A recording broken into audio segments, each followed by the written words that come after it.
Darkenhaven.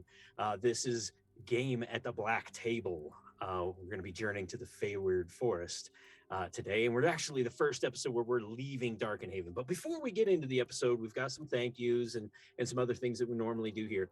So first of all, great thank you to GUI Cube for creating this amazing world that we play in. And a further GUI Cube contributor shout out is Jason Jacobs, who actually wrote the Black Table portion as a contributor to this. So this adventure that we're doing today is a lot because of Jason. Another shout out to Brina Luna Artwork. She does our character art, and Sirenscape is what we use for our sounds. We're using the Foundry VTT, and then the maps that we're using on the VTT today is from a Patreon map cartographer by the name of DM_Andy. So that's how you find him, DM_Andy. He was on Tavern Talks last week. Had a lot of great stuff. You're going to see some great maps today. And so if you like these maps, join his Patreon and get some awesome digital maps. We've got our Phil from Last Game Board is our guest for today. So in addition to having our Last Game Board promo, we actually have Phil from Last Game Board as our guest. And then the other thing I wanted to give a shout out is all of you all to get us up to that 500 follower target. So James has said he's going to get some maps made as kind of our celebration of 500 followers. So if you're a subscriber or a Patreon subscriber, we're going to get those out to you. All right. So at the beginning of every episode, we do some character introductions because the cast changes. We have different characters coming on as guests. So we will start the character introductions with Sigismund. Oh, Sigismund. I am a true neutral paladin or a Gallatin, as they're called in the world of GUI Cube, of Harmonia, who's the goddess of pacifism. But I have a checkered past as a violent man who is trying to make the world a little bit calmer. All right, and new to Plots in Darkenhaven, Tausin. Yes, I am an Eldritch Knight, former acquaintance of Sigismund. I believe in neutrality as well, although I don't believe I'm as passive as Sigismund, but we'll see what happens with it. And then our Maroon Fusilier, Stammond.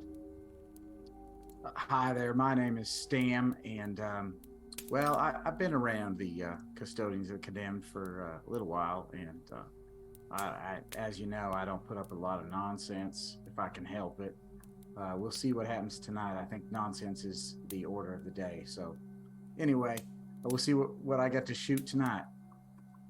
And our guest, Sevin. Well, he may be shooting at me a little bit because I'm all about the nonsense. My name is Sevin. I'm a Way of the Shadow monk. I'm a bit chaotic and a lot good, and I go around doing whatever I can to make the world a better place, including making some people laugh a little bit if I can, and that is me. All right, so we're going to do a little flashback for those of you who just cue in on an episode. Most of our episodes are episodic, meaning that the story goes beginning, middle, and end by the end of the episode. But there is a little context that I think you need. So in episode 3, which is a Beast of Riverside, the group had a visitor named Adrien who came and asked them to find some beasts. Come to find out, these beasts were actually pixies who had been polymorphed and cursed to hold that polymorph. They were freed. They were talking about this game, and Adrien said, okay, well, if you get in the bag and leave these people of Darkenhaven alone and quit playing pranks on them, I'll see if I can get you into the game. So that was a little bit of background in episode 3. All of that stuff is going to come to fruition here in this episode. But before we get into the episode, I have a prologue. Sevin arrives in a forest. The magic of this world is strong, but you can feel its corrupting influences. 4 great beings grow their dark agendas here. You sense many other great beings as well, which the various races of peoples in this world respect and worship. None of that is your task, however. Your power here is limited, and you must move quickly. The vision comes again, a jester who oversteps and uses his power beyond his understanding. This game will empower him to see that which he must not. You must stop him from ascertaining knowledge of this world's past. The game. Your mind seeks to comprehend, and you see a great black table in a clearing. It is somewhere in this forest. You must find it and stop the fool before it is too late. However, try as you might, you cannot make it into the Feywild without getting lost. On one such expedition, you shadowed a ranger named Adrienne, who spoke to a group of small fairy folk. You overheard him tell the pixies and that they were excited about the upcoming game, and that they owed a favor to some people known as the custodians of the condemned in Darkenhaven. Perhaps you can convince these custodians to join the game and bring you along. You snuck away from the ranger and his pixie friends and made your way to Darkenhaven. All right, so we start our show as we usually do in the condemned building across the street from Flaxen Wagon Alley. Currently, Stammond is standing in the hallway near the kitchen, training his pistol down the hallway towards the target at the far end of the hallway. Yes, Stammond does do firing practice with his fusel indoors. Everybody loves this. Sigismund sits across in the waiting room from a good friend that he has known from his time in the God's Ward. And they're just having a conversation. So tell me again why you think that violence is the only answer. Bang! As you can see, it is quite an unnecessary distraction at some points. Bang! The entire time we're here? Get used to it. It's fine. You get used to it eventually. I just don't fully understand why we have to Bang! talk about everything to death. You don't have to talk about everything, but you have to give everyone a chance to change their mind and lead to... Let me put it this way. Let's say that you are fighting a beggar or a bandit who has stolen a ring from a noblewoman's purse, yes? And you kill him to retrieve the ring. Bang! Yes? Yes. Okay. What if this man was stealing the ring to sell to buy food and accommodations for his child? Bang, But bang, then, bang! growing up as an orphan, decides to find vengeance on someone, and he has a spot of magical talent. And after many decades or even hundreds of years, he becomes a lich. So your simple stopping of a pickpocket could lead to an evil that you could never have foreseen. All I'm saying is that every act of violence deserves to be considered before it's taken upon. Far more likely that killing him means I get the ring back and then I get to go eat. That's Isn't true, that the but whole- one time in 1,000 could lead to the death of an entire country. Well, Have you you're killed not more or less than entirely 1,000 wrong. people? Because many more than 1,000 have died under my word. We know the answer to that question, but I don't think that. All right, now I'm worried that he's not shooting. What is happening? You see him. He's changing out the core in his fusel. His fusel ran out of charges. It's okay. It'll start back up in a minute. You start to miss it after a while. It's like the ticking of the clock. Eventually, you just stop noticing it, and then when it stops you, it's weird because something's missing. You hear a knock at the door, and it's a fast paced tat tat tat tat tat tat tat tat tat. Here comes another opportunity, and I'll go and answer the door. You open the door and there's a small child, and he hands you a letter, rolled in a scroll and sealed, and he holds out his hand. Yeah, I'll give him a silver. Thank you, sir. Thank you. And he runs off. Well, let's just see what this urgent missive brings to us, eh? Stammond, come over here. Stammond walks over. There's a note. Everybody, take a seat, and we'll see what this is about. And Sigismund will sit down on his favorite couch cushion and his favorite chair, and begin reading the missive.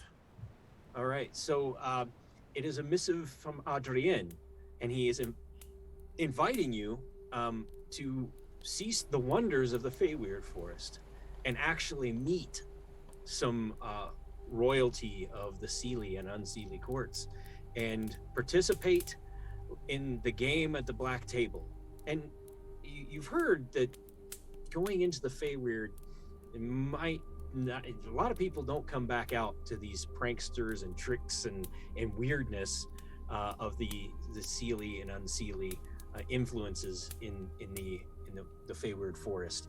So you're a little caution about this, and at the bottom he says, I will meet you in the town of Shiver on the Mithril River, and guide you through the Feyweird safely into the Black Table event, and then back to Shiver once we are done. Would love to see you in 2 weeks at in the town of Shiver. And as you finish reading this aloud to everyone else, and you look up, you see a gentleman sitting in the chair across the common room. I look over at the door. Is that Still open? closed? It did not open. Hello. You with you. How the hell did you get in here? Oh, come on now. You heard what the gentleman said in his letter. We got to get going to the Black Table. Stam, that was rude. You didn't even ask for introduce yourself. Hello, I'm Stam, and I don't like it when people just sneak in and lie to us. Stam, this happens once a week around here. What are you talking about? This is literally our job. Yeah, but I remember this Adrian fella. I mean, he told us, hey, we're going to go reclaim some poached beasts. You know how that went. Oh, yes. Well, we had to tell you about it, huh? Because you went there. Yes. But yeah, Monty was there, and Savinur, and yeah. So anyway, he wasn't telling us the whole story, and I kind of feel like, well, he's probably not telling us the whole story here either. Well, anyway, this is Stam, as he said, and I'm Sigismund. And do you want to introduce yourself, my friend? Well, nice to meet you, Stam and Sigismund. My name is Sevin. Sevin. Mm-hmm. All right. Like the number. What do you know about the Black Table? Well, I don't know if I can get into all of that right now, because this I can understand that you folk must be the custodians of the condemned. Is that correct? Because this place kind of, I can understand this place kind of speaks for itself. Yes. Well, we don't get any funding from anyone, so we do the best we can. Understandable. May want to take a broom up here and there a little bit, but I can make myself comfortable. And he sits back onto a cushion and dust kind of. I think Dulcinea is working on some kind of sweeping construct thing, but I haven't seen it yet. Can I do an insight check on Sevin just to see what I can make of him? Sure. By his weapons, maybe where he's from, that kind of thing. That's gonna be a 16. So what you notice about him is his I mean, you've traveled most of Verdestia. His clothes are not from Verdestia. His accent is odd. you wonder if maybe he's from Estrenia, but you've also met some Estrenians, like in Savanor, and they don't talk anything like this, and his clothes didn't look anything like this. And the thing that you notice about his clothes is that they are very, very well made. Like, so it's as if the stitching was done by somebody who is not only very precise, but also very strong. So, like, you can see his shoulder pads, his leather shoulder pads have like stitched, not riveted, not laced. So you're like, this is some very high quality stuff that he's wearing. Tell me, friend, where are you from? Well, not from around these parts, that's for sure. I traveled a long way because, you see, I got this inkling that something bad's about to happen. And from what I could tell, you folk might be the right people for the job to help me out. It's true that this is Darkenhaven. There is almost always something bad about to happen, specifically here in Boogerton. But and we've stopped a few. Yeah, we've stopped a few crises. Yeah, that's us. Stam, you know more about Adrian and that sort of thing. So I'm going to defer to you and your knowledge on this one. Well, what do you want to know? Adrian seemed like a nice enough fella, but he didn't tell us the whole story about these so-called beasts that we were rescuing. Yeah, they were pixies in disguise, polymorphed or something, I think. But anyway, yeah, he came to reclaim them, but he didn't tell us that, and so we go in thinking we're going to rescue these beasts and put down anybody that had captured them, and it came out a little differently when the truth was revealed. That must have been those little folk that I saw him with back in the Fey. Weird. That could have been. There was 4 of them. Mm-hmm. Okay. Certainly. Well, how long will it take us to get there? I'm unfamiliar with the Fey as such. So you know that going up the river to hold on a second, you probably haven't been to the small town or the town of Shiver, but you know that the bridge, the dragon bridge that goes to Dragon's Cross, there's a little a small, not really a dock, but where merchants will kind of anchor and offload to wagon trains crossing Dragon's Bridge. Getting to the Dragon Bridge, which goes down to Dragon Cross, is probably sailing upriver, probably about 10 days. So if it's past that, a little bit more than 10 days to get to the town of Shiver, and then you have no clue once you enter the Feyweird where this black table might be or how long of a journey. Stam, you know I hate leaving Darkenhaven. But Of course. It seems like we are not given a choice, and we have to make a decision now if we're going to go, because we are running short on time if we wish to provision ourselves and rent a boat. And I suppose it comes down to what would the ghost of the magistrate want?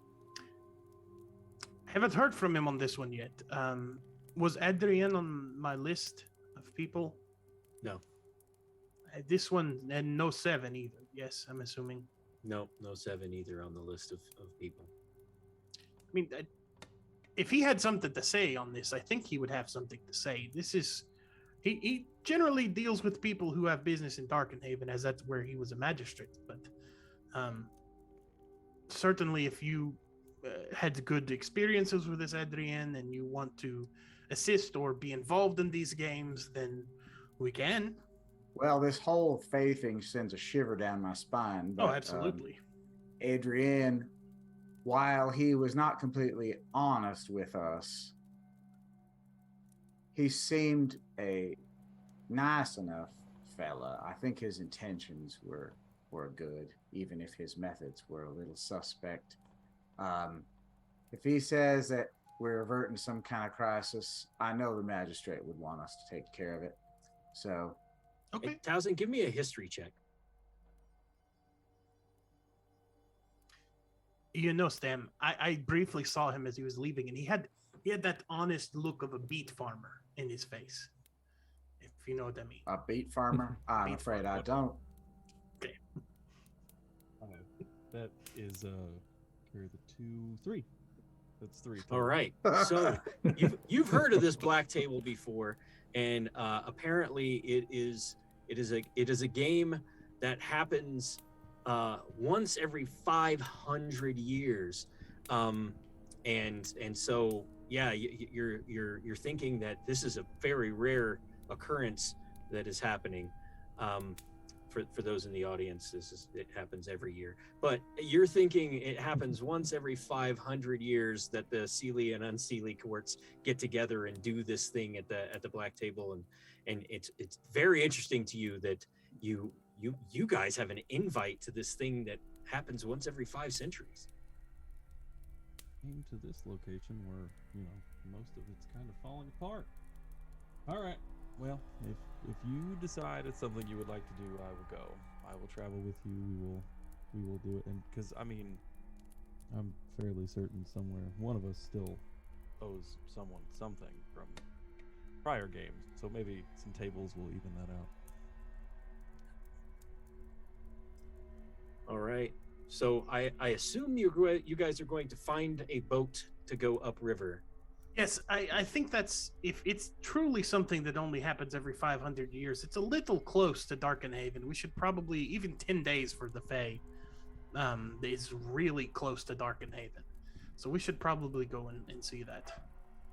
All right. So you rent a boat with a Myroon merchant who sails you guys up the river. Let me show the map here for you all. So you are in Darkenhaven now. You sail up the Mistroon, and then probably about 4 days on the river you get to Pendrugan, and that's where it splits, where the Mistroon continues north and the Mithril River continues to the east. You guys stop there. The merchant sells some wares during the day, offloads some stuff. You get some more supplies, and you head down the Mithril River with another short stop in Fuddlesdown.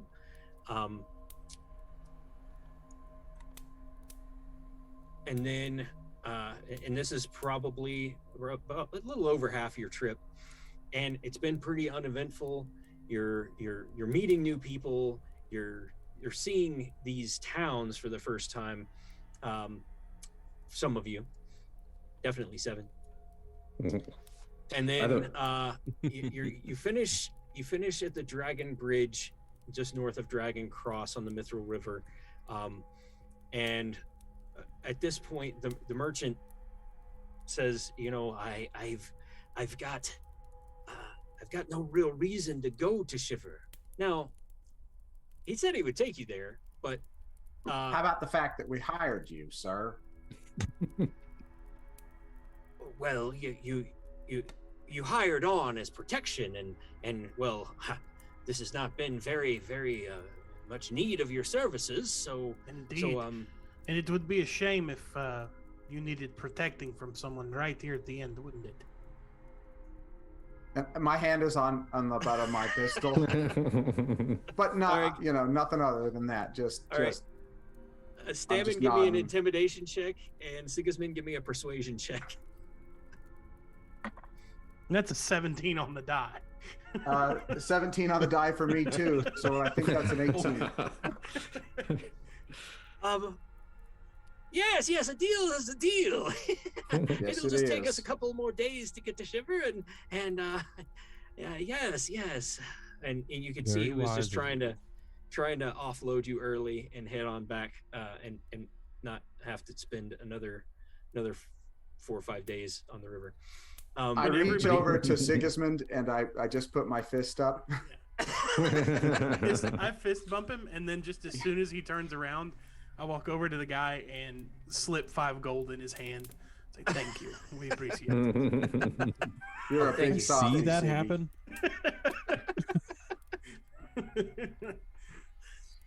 All right, so you get dropped off in Shiver, and you meet up with Adrien. And let's see here. I think, yes, I do. I have Adrien's art there. So you meet up with Adrien, and he says, "Oh, Stammond, it is wonderful to see you once again. Well, here we are.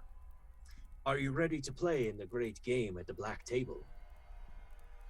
As ready as It we'll would ever be be. fun. It would be good. And the other thing is, it's to decide some of the political things here in the Feyweird Forest. You see, the houses of the Unseelie and the Seelie courts, they wager on how you will do in the game. It's perfectly safe, perfectly safe.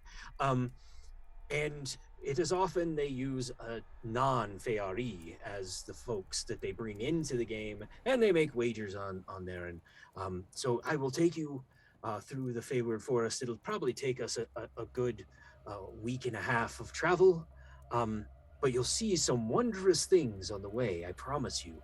And it is nice to get an invite to this thing that happens once a year. Yeah, we're honored. What aren't you telling us? As he says that, I wink over to the other guys. I think you mean once every several years, right? No, every annum we have a game at the Black Table. It keeps if we waited 5 or several years or several hundred years, I think we'd be in all-out war with these courts fighting one another over the Feyweird Forest. It's once an annum that they hold these things. It's still a great thing to be invited. Of course. Harmonia, give me peace, please. Yeah, of course. I don't know. I was thinking of something else. We're fine. Stam, I have a very good friend that his name was Captain Kierk. He had a beautiful ship called the Enterprise, and he just every once in a while would get kidnapped and taken to be some sort of gladiator for people that he didn't know, and I think that's what's going to happen to us today. Well, I appreciate your insights into that. I think you could be right. And I can't help but feel like they're going to separate us for some reason. And I really hope I'm wrong. Nothing like this. No, you will be perfectly safe. And I give you my word, I will protect you. There is one thing that you probably will not do that is probably the worst thing that could possibly happen, and that is me listening to Savinur go on and on about whatever it is that makes him tick. But if I don't have to do that, I think I put up with it.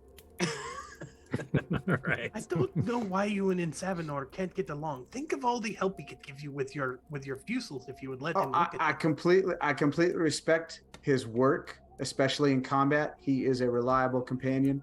But as soon as he opens his mouth, I just find offense. Like a picket or metal? Yes, neither of those things anyway. Sorry, it's not my first language. I don't understand idioms yet. So Adrien takes you into the Feyweird Forest and starts leading you. And on the way, he kind of tells you a little bit about it.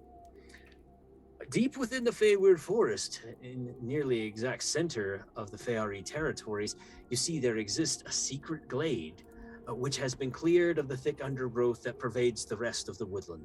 The canopy of the surrounding trees stretches to shade much of the clearing, but fails to block the light from illuminating what lies in the glade's heart.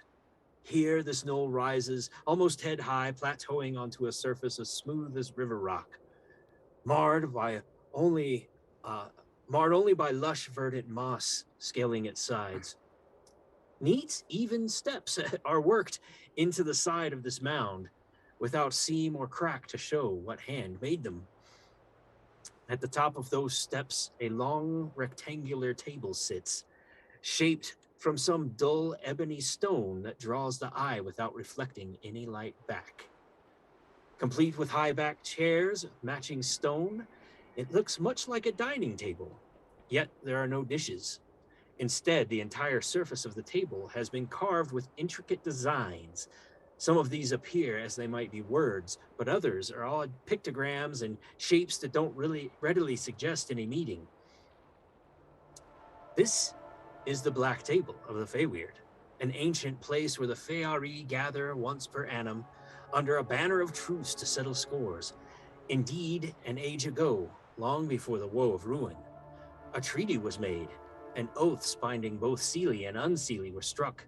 If all sides agreed, then the contestants at the table would put their fates in the outcome of a game, and all that was left was to bring the players any motions to you. Many differing grievances have come to the Black Table over the centuries, and the playing of many games has averted much bloodshed down through the annals. Indeed, even in war, when the fighting between the courts had become alarmingly costly in terms of blood and equally detrimental to all sides as a whole, the warring courts will sometimes agree to come to the Black Table in order to mitigate the deaths of the Feyari on all sides of this destructive conflict. But what is most likely intriguing about the Black Table is that the Feyari agreed to a game that is quite reliant upon the wits and abilities of the non-Feyari. Early in Marnoon, every year, the courts search out for a group of champions who are drawn to the Black Table by hook, by crook, or by twist of fate, like this, and asked to play their game as the Seelie and Unseelie courts wager their own fates on the outcome. And at this point, I'm going to shift over to any of our viewers. I think that we've posted the form in. That form will only be available for a little bit more time for you to join one of these Seelie or Unseelie courts and place your wagers as to what will happen in the game. And then once we get underway, I will pause that. We'll take a short break, and I will see what everybody wagered on and post that as well in the chat. So you guys make camp. This is kind of his explanation of what is about to happen as you've camped for the first evening. And he tells you that you'll probably be in the forest for about a week and a half to get to the glade. And he finds these places along the way where it's like the perfect campsite. It'll have like an overhanging rock or a group of trees that make a perfect symmetrical circle. It's almost as if the forest itself made these for folks to come and seek respite along the path, or there is no path as they make their way through the Feywild. It sure does help knowing someone who knows the way, because I got lost here way too many times. Yes. My friend, that's probably because of the magic of the Feyweird. You probably got turned around because it takes someone who understands the Feyweird itself to guide from point to point. If you use a compass, it's useless. And you're like, yep, absolutely. Hey, Yeah. Sevin, have you been in one of these contests before? No, sir. Not You've been one of here this before. time. I've been here before, yes, many times, wandering around what seems like circles. But finally, I'm glad to actually find my way. By the way, I've been meaning to ask you for a couple days now. What were you shooting at the house? The I was target. kind of little. There's a target There's a target down the hall. Yeah. Well, that makes more sense than what I saw through the window. I thought he was just shooting at my patience. Yeah. What did you think I was shooting at? Oh, it could have been a rat or just the wall, like looking at the how torn down and condemned the place looked like. I thought you were just shooting adding the to building it. apart. Yeah. Mm-hmm. Yeah. Yep, just a target. Sorry to disappoint you. All right. So you spend the next week basically going from these campsites to campsites on through the Feyweird Forest. And then one morning, he wakes everybody up. Today's the day. We will enter the glade this evening, most likely, if we push on through. And then the game will begin as night falls and the stars come out above the glade. It's a magical thing we will experience. And so you guys walk throughout the day, and you come to this path, and as you're walking, you hear up ahead, where you can see that glowing, you hear lots of different hubbub and song and people coming together. And then you make your way into the glade, and this huge open glade opens up, and at the center, like he said, is this almost like stair step and plateau, and at the table is seated 5 people. But what is most odd to you is you've traveled this whole way through the Feyweird, being directed by Adrienne, and you haven't seen for a week and a half any of the Fey, as if he knew how to avoid running into some of these Fey creatures, or perhaps the forest itself gave a path to those that the Seelie and the Unseelie allow into the forest without being bothered. But you see lots of different things.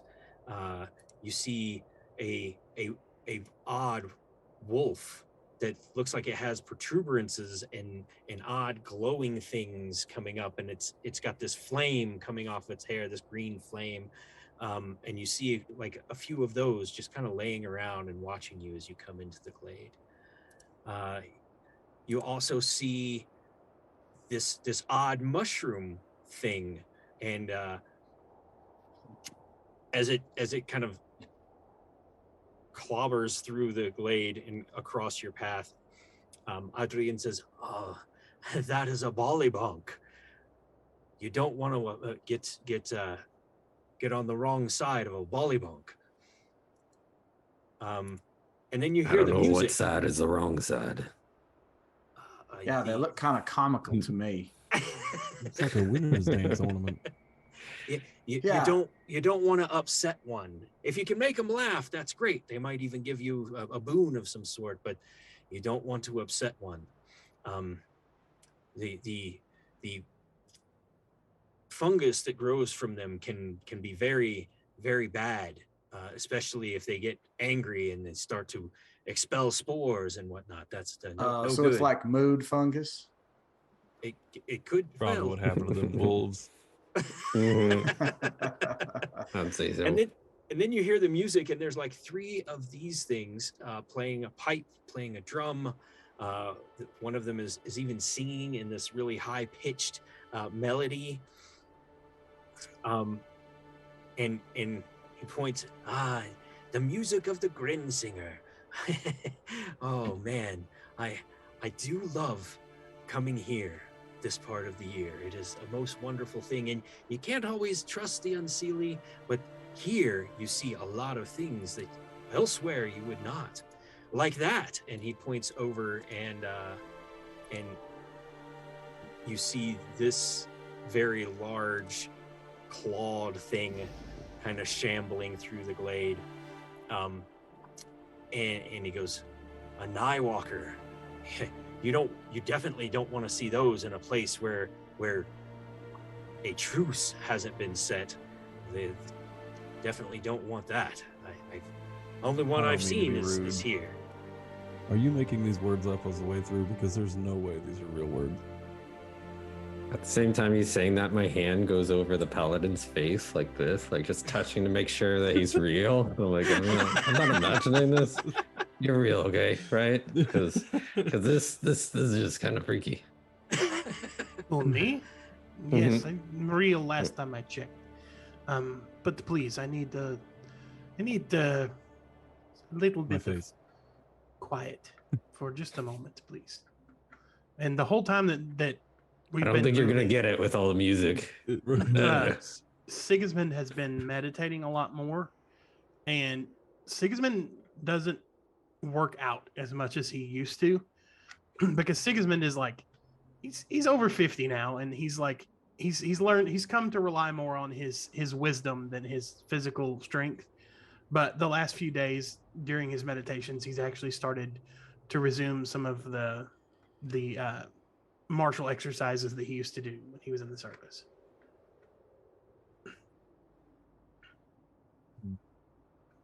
Then this comes fluttering over and lands on Stammond's shoulder. Oh, nice to see you again. Well, hello. You've come to play the game with us. Oh, do I recognize this one? Yeah. Oh, it's you. Well, I'm very glad I did not shoot you on that particular day. It is nice to see you again. I think maybe you did, but that was before I was a Quenda, the big shuffling thing. Yeah. I was pretty careful not to shoot the beast. I thought we were trying to save you. Oh well, somebody shot me with something. Yes, I believe some of my companions did shoot you, yes. But I'm so glad you're here and you're going to play the game with us. Come meet the queen and the princess. Well, thank you and all very the royalty much. of the Seelie and Unseelie courts. And she kind of like flutters up to the table. I guess I'll follow her. I would follow Sigismund's lead. If he begins to move towards the table, I guess I will too. All right. A woman sees you approaching, and at first you can't really even you can't even comprehend what you're seeing. It's kind of like vines and roses all wrapped together, and in somewhat of a humanoid shape. And as she descends, she takes a different shape that is much easier to comprehend, and she looks like a human. Well, hello. I am the Rose Queen of the Thorns of Briars. I see that since one of our guests likes to look like us, perhaps I will look like you to make you feel more comfortable. And she sees the confusion on your face. Oh, no, not you. The jester already in the game chooses to look more like one of us, I guess, or perhaps it is his blood making him look this way. But I hope that you will serve for this game that we play. We all make our wagers, and we are still making these wagers as we speak, as to how you will play the game at the black table. At the mention of the jester's name, I'm going to like disappear and like kind of slip away into the shadows and try to make my way over there to see if I can see this guy. You only see four other people at the table, or four other beings at the table. None of them are in kind of jester attire or anything, and you know that the people you're looking at the table are definitely Feyari. They are definitely these type of weird people. She's the only one looking normal, and she made herself look this way to greet you all.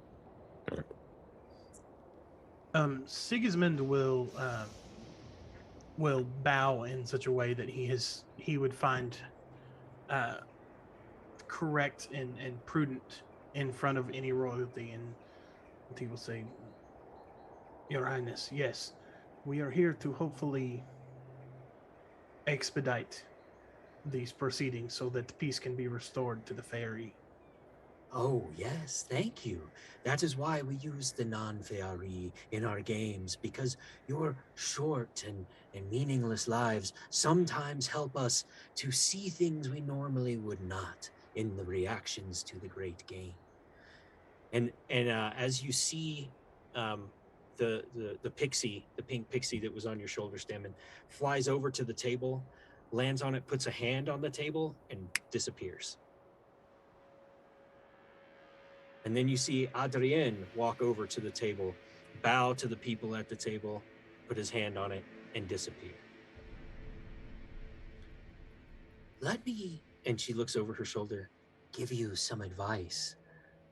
Don't trust Queen Charlnessa of the Gnarlson Roots. She's not to be trusted. She's an unseelie that is, well, she betrays those she makes promises to, not like myself, the Rose Queen. I may be unseelie, but you can trust anything that comes from my lips to yours. Absolutely. I would ask, what in particular has she done to betray? I'm going to guess you at some point. Oh, no, she's never betrayed me openly, but she did decline my son's engagement. And Most after... mortal of sins. Yes, he's quite broken-hearted. At any rate, come, meet the rest of the royalty of Feyweird. And she, walks up to the, up to the top and takes a seat at one of the 5 seats at the table. And then she motions over to another lady that is obviously more a Feyari as you might think them. And she goes, "This is Princess Alase." And she stands up. She doesn't really do a curtsy. She kind of does this weird, almost bestial, head thing, and brings up her claws as if to say hello, and it's kind of disconcerting. And she says, "Very nice to meet you all. I am Princess Alase, the Sealy Court of Amber Shoe." And she points over, and you see, if I can, there it is. Another of our Amber Shoes is here to witness, someone who knows a little bit more about your kind. And this is Carissa Amber Shoe. And she points basically down the hill, talking to one of the bollybunks, is this lady. And as if hearing her name from across the way, looks up and waves at you. "So it is nice to see how you might enjoy our game. And I have a boon for you." And she pulls out a bottle of what looks like cider. And she goes, "Amber Shoe cider. Oh, I'm sure in your home this would go for 150 to 300 golds. Feyari Amber Shoe cider." And she holds it out as if not to know who your leader is or who to give this to. Is this the queen of the Amber Shoe? Princess. Princess? Yeah, the one with the horns and the Yes. green kind of. I'll reach forward if she's offering it. Yep. And Please, Stem. Everyone knows that it is impolite to take a gift from nobility without something to offer in return. Oh, I'm sorry. Especially among the Fey courts. It would be a insult to your sensibilities, yes? Would you have something from your world that you would like to share with us? I would have a couple different trinkets if it would interest you. And I'm going to look at Sig and Stam both as if making sure I'm not imposing. But I might have something that would I've be of lowered my interest. hand once the strings were attached. I was just kind of like, I don't know what to do in this company. I'd produce a small medallion. It's actually in the shape of a lantern that you would see hanging maybe on a carriage or something. But it's done in brilliant jewels, all rainbow of colors across. It's a symbol of the god Kisis, and I would slide it across the table as a gift. Being a once every 5 century activity, I think it's worth this level of token. And she gives you the bottle of Amber Shoe cider and takes it and looks at it, and then kind of puts it on the ground next to her chair. At this, a male Feyari stands up and he doesn't bow. He just stands up straight. Prince Keltarin of the Unseelie Court of Vile Vines. Nice to meet you, Sigismund. Nice to meet you, Sigismund. Will you perform well? One would hope. And how strong do you think you are? Perhaps how many foes might you defeat? Depends upon the foe, I would imagine, but I'm not as strong as I once was, but as my friend used to say, I'm not as good as I once was, but I'm good once as I ever was, yes? Yes, yes. And he shifts some tokens on the board away from the center, back towards his pool of tokens. As if not wagering as much as maybe you might think. Well, okay, so Stam, being a card player, probably understands exactly what has happened here. Yeah, I'm gonna What- appear right, like I'm gonna shadow step right behind him and kind of whisper, I don't know about that. Tricks. We do like tricks. And he takes one of the tokens he had pulled back and puts it back into the center. Corey, what do we know about the I just Seelie go like versus this? the Unseelie player? So you know that like since the old times before the woe, the Seelie and the Unseelie have been sort of at odds. You know that the Seelie are more hospitable towards folks in their forests. They, for the most part, they're still strange. They're still odd. But the Unseelie are really, they're kind of the ones that would maybe do dark rituals with people who came into the forest, maybe, trick them and corrupt them. Not that the Seelie wouldn't try and trick you, but they may not try and corrupt you or use their own ends, so to speak. So when he does that, knowing what I know about the Seelie and Unseelie, I'm going to say, yes, we are full of all kinds of tricks. And then I'm going to make as if to do a fancy sword flourish or something, and in the middle of it, I'm going to fall. Like fall down? Yes. Oh, Well, very Sorry. not as tricky. Not slippery as footy. tricky. Yes. Not as tricky as your friend here. No, indeed, no. and then he leans over to you, Sevin, and whispers in your ear. I may have a job for you after this is done. Perhaps you can help me with a problem with my uncle. And he points across the way, and you see someone who looks a little bit like him, same kind of skin tones and whatnot, also wearing the banner that you see on his or kind of on his tabard, which is basically a flayed man wrapped in brambled stems. So it's like somebody who's like been torn by brambles and stuff on his tabard. And you see that same tabard when he points to his uncle. See me after the game, perhaps I have a job for you.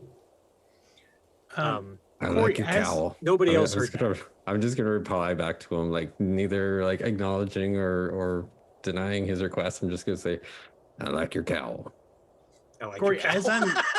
as I'm getting up from having fallen, is there a way in which I can get up so that I am looking at the princess, but not at the Seelie princess and not the Unseelie?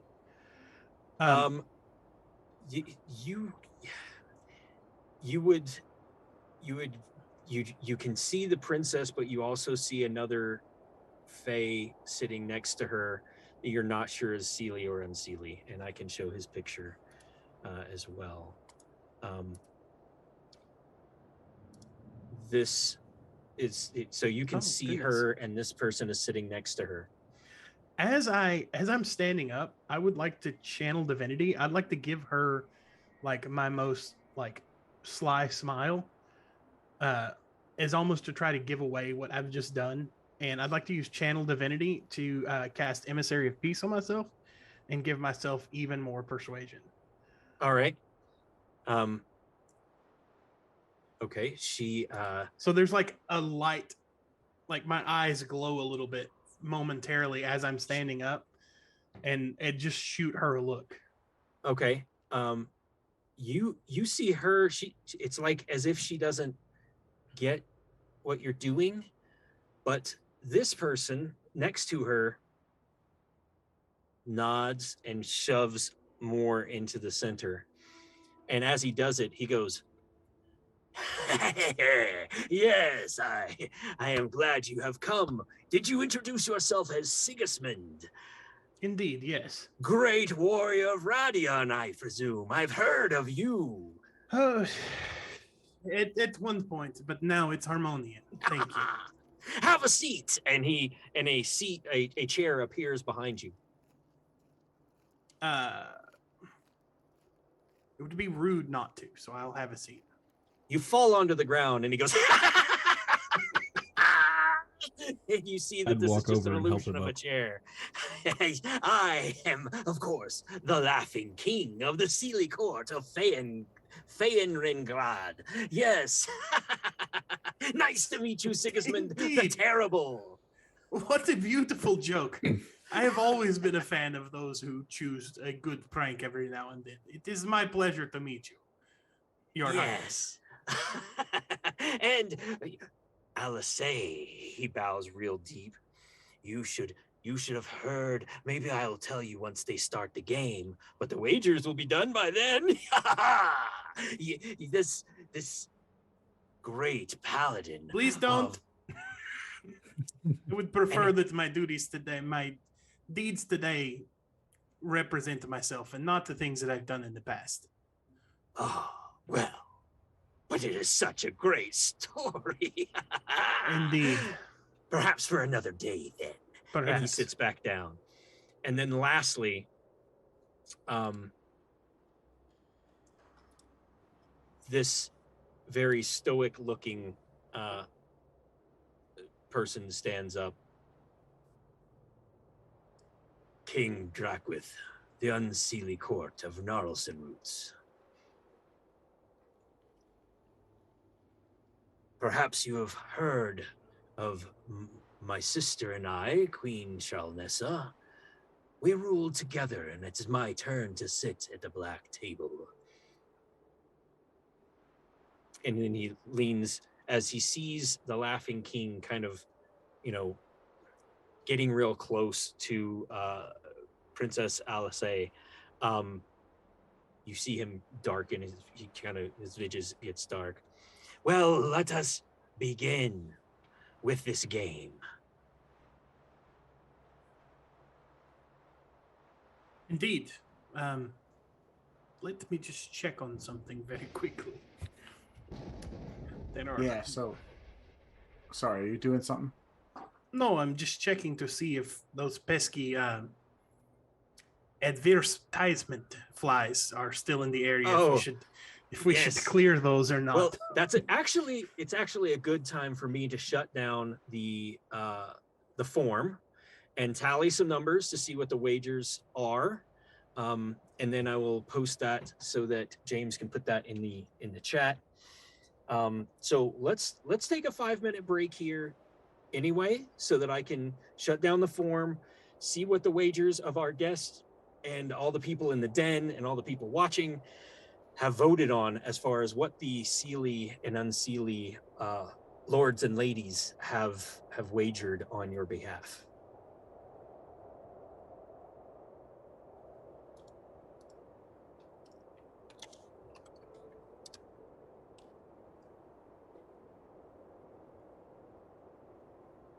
I don't think we're on break yet. The camera looks like I could still see myself. Yeah. seeing maps and line of sight with the characters moving is a game changer, literally. The mind-blowing tech that's built into it, not having to use proprietary things, is great because you can have a 3D printer, you can make your own stuff, you can bring your own things to it, and you can still use it with all the stuff you have at home already, but make it even better. I've literally tried something with this with just like a TV flat with my computer plugged in, and it was just like such a hassle hiding the map. You just look at this and it's there. It's very awesome.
right, welcome back.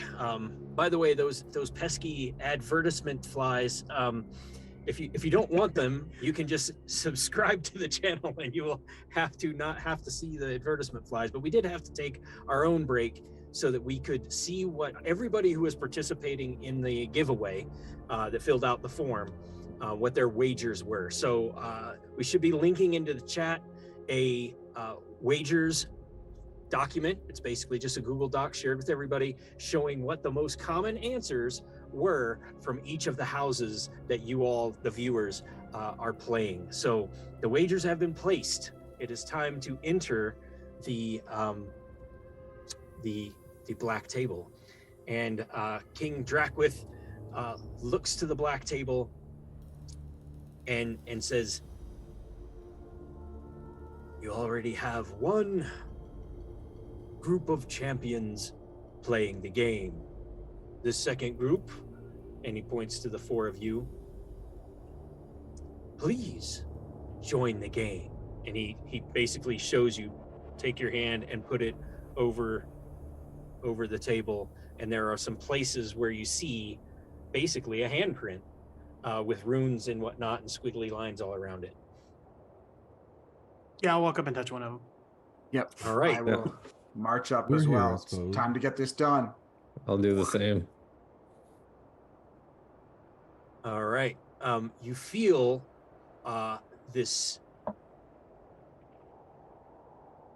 kind of almost like a whirlwind through your mind. You feel like your equilibrium is shot. You feel like you're staggering. You close your eyes, and then as you open your eyes, that feeling has completely gone away, and you are standing in a circle of stones. Standing next to you is Adrienne, two of the pixies, and what looks almost like a fairy with horns, black and white horns, and a painted face like a jester. And there's each of these stones has kind of this greenish glow on them. It's not on the map, but there's this greenish glow on these. And again, I have to shout out to Andy, DM_Andy on Patreon for these awesome maps. So you're standing in this circle of stones, and each of the stones is glowing. And as you appear, this jester person bows real deep and goes, "It is good to meet you all. I am Locobut Macabre, and I have journeyed here. I am so lucky to be a part of this game. You are a part of it as well. We will see who wins. I will see. I will touch the last stone. I know I will. It has been seen in my head. I will be the one to touch the last stone and get the boon." He looks at you. "They did not tell you about the boon of the last stone?" They didn't really tell us much of anything. "Oh, that will make it much easier for me to get the boon. Great knowledge will be mine." I will say that, just between us, yes? Absolutely. They told us there were other players at this game. And I'm assuming since we're in the same spot, it's not you. There's someone else. Yes? They told us that they had fed some of the players false information. And that instead, at the end, you were to bow to the stone and not touch it. Because most hideous things will happen if you were to touch it. All right, give me a deception roll.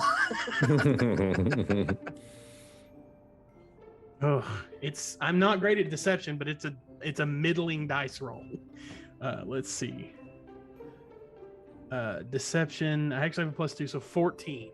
But Locobut, I'm sure is going to roll well. So Locobut looks at you, and then he looks at Adrienne, and he sees a smirk on Adrienne's face, and goes, "I see what you're doing.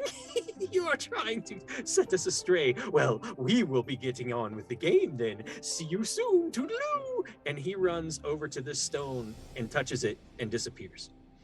And Adrienne waves at you, and the two fairies also go and touch this stone, and they all disappear.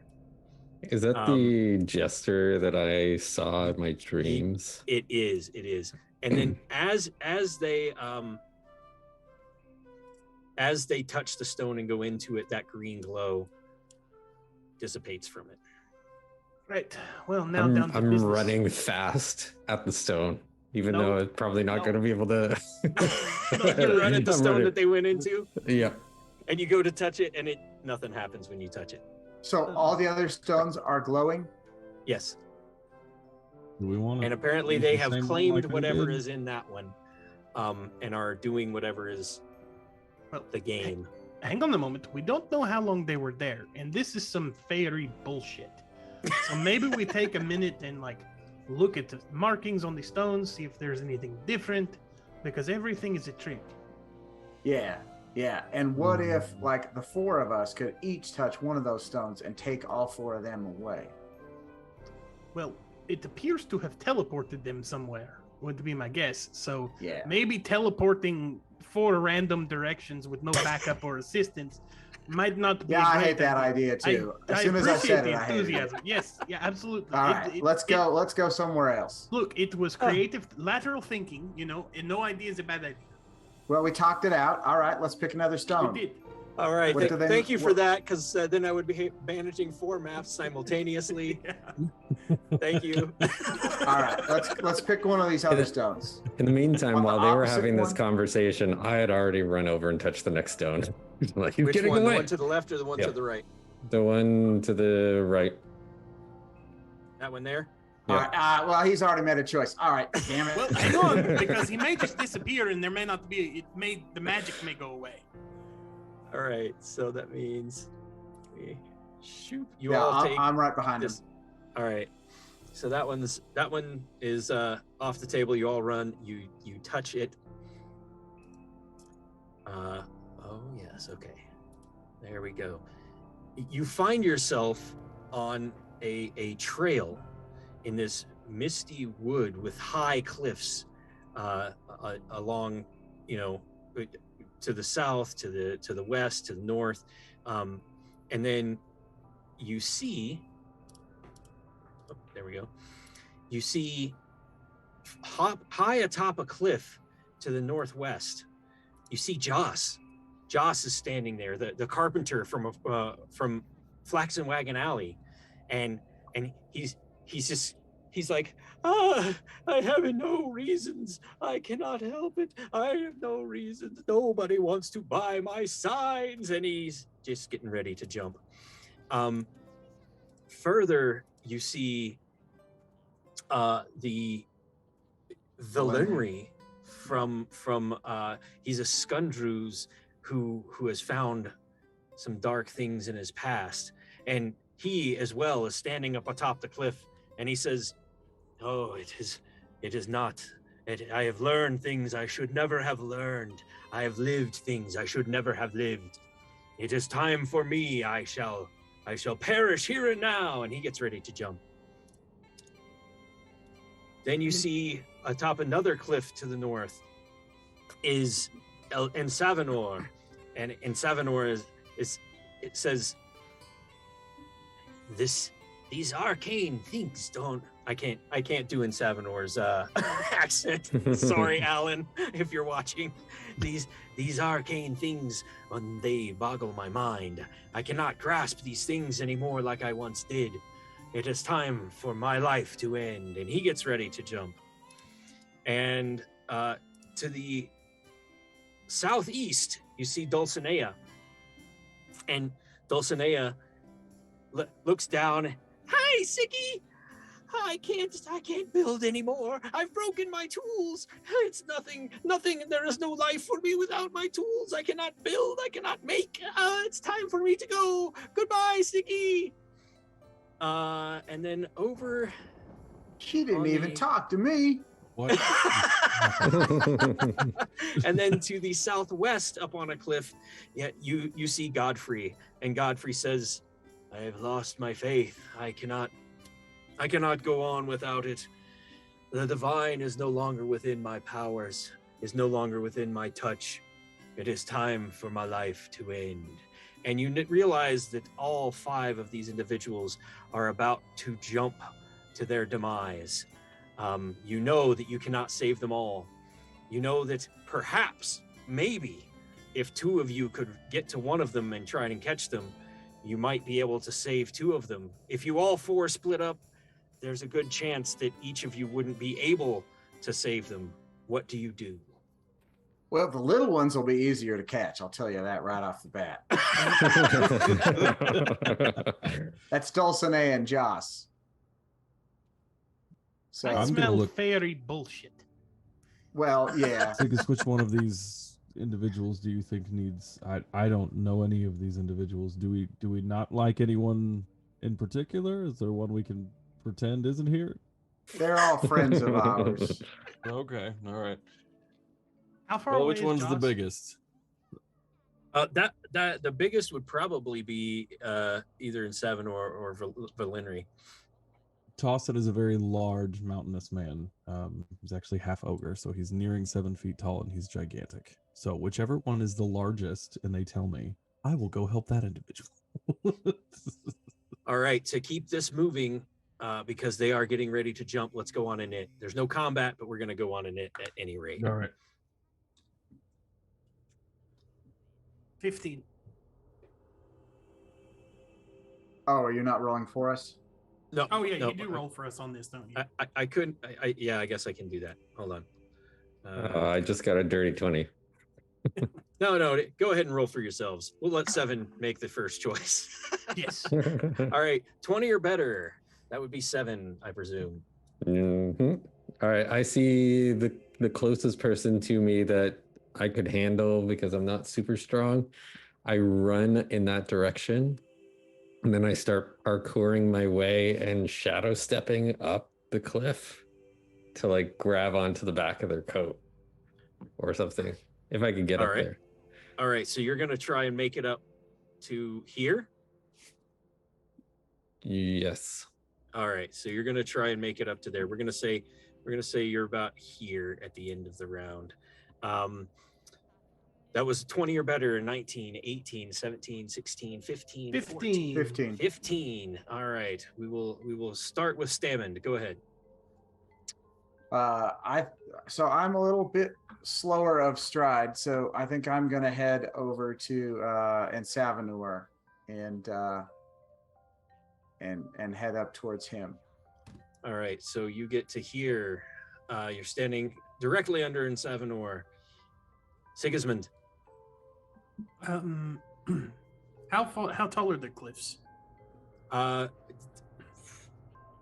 You look up and you're like, how tall are these cliffs?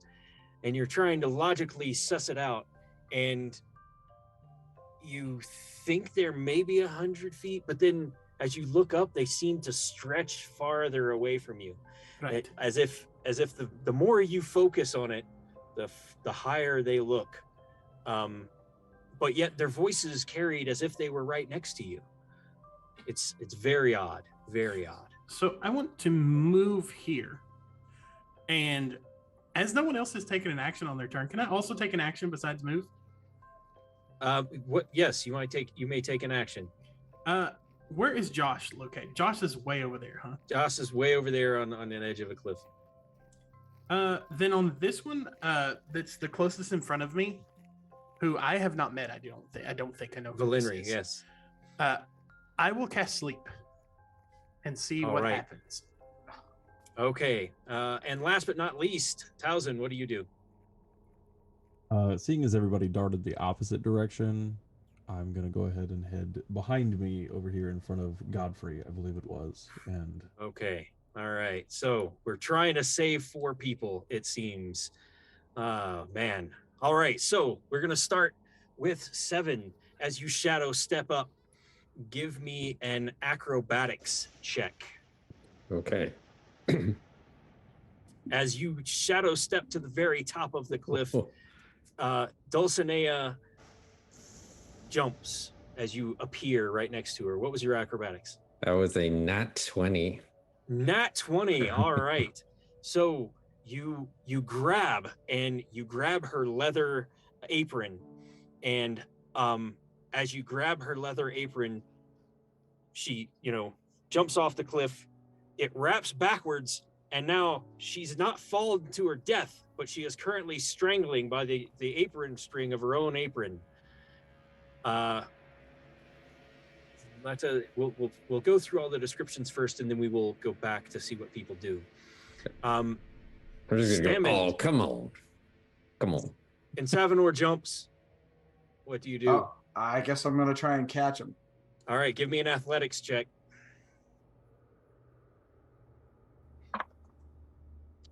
That's a 17 on the die plus. Okay, that's a 22.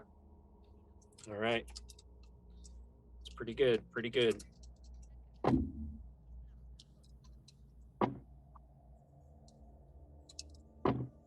And I'm like awkwardly like trying to hold my arms out, and I'm like, I'm sorry, Sav. I didn't mean all those things I said.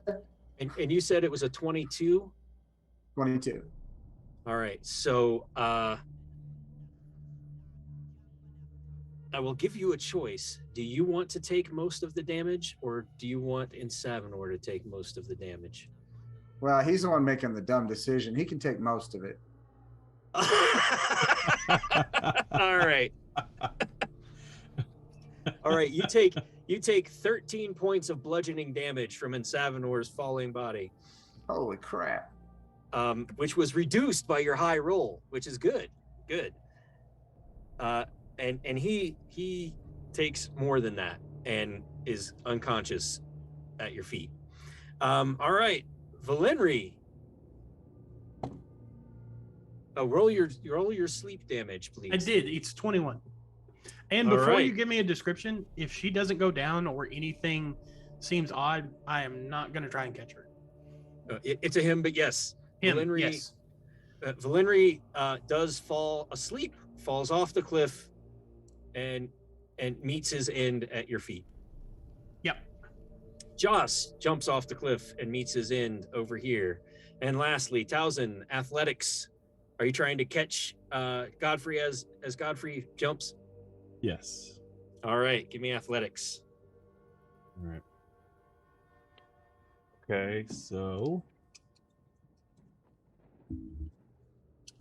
yes, that is a 19. Would you like to take more of the damage, or would you like I'll Godfrey take to more take of the damage. All right. This one wasn't too bad. This was only your part of it would only be 9 points of damage. Yeah. Godfrey, you are able to catch Godfrey, and you guys go to the ground. Godfrey bumps his head, but he then wakes up, and then he fades away, and then Valenry fades away, and Savinor fades away. Dulcinea hanging by her neck Let her fades go. away. Yeah. So you have saved Dulcinea, you have saved Godfrey, and potentially Insavinor.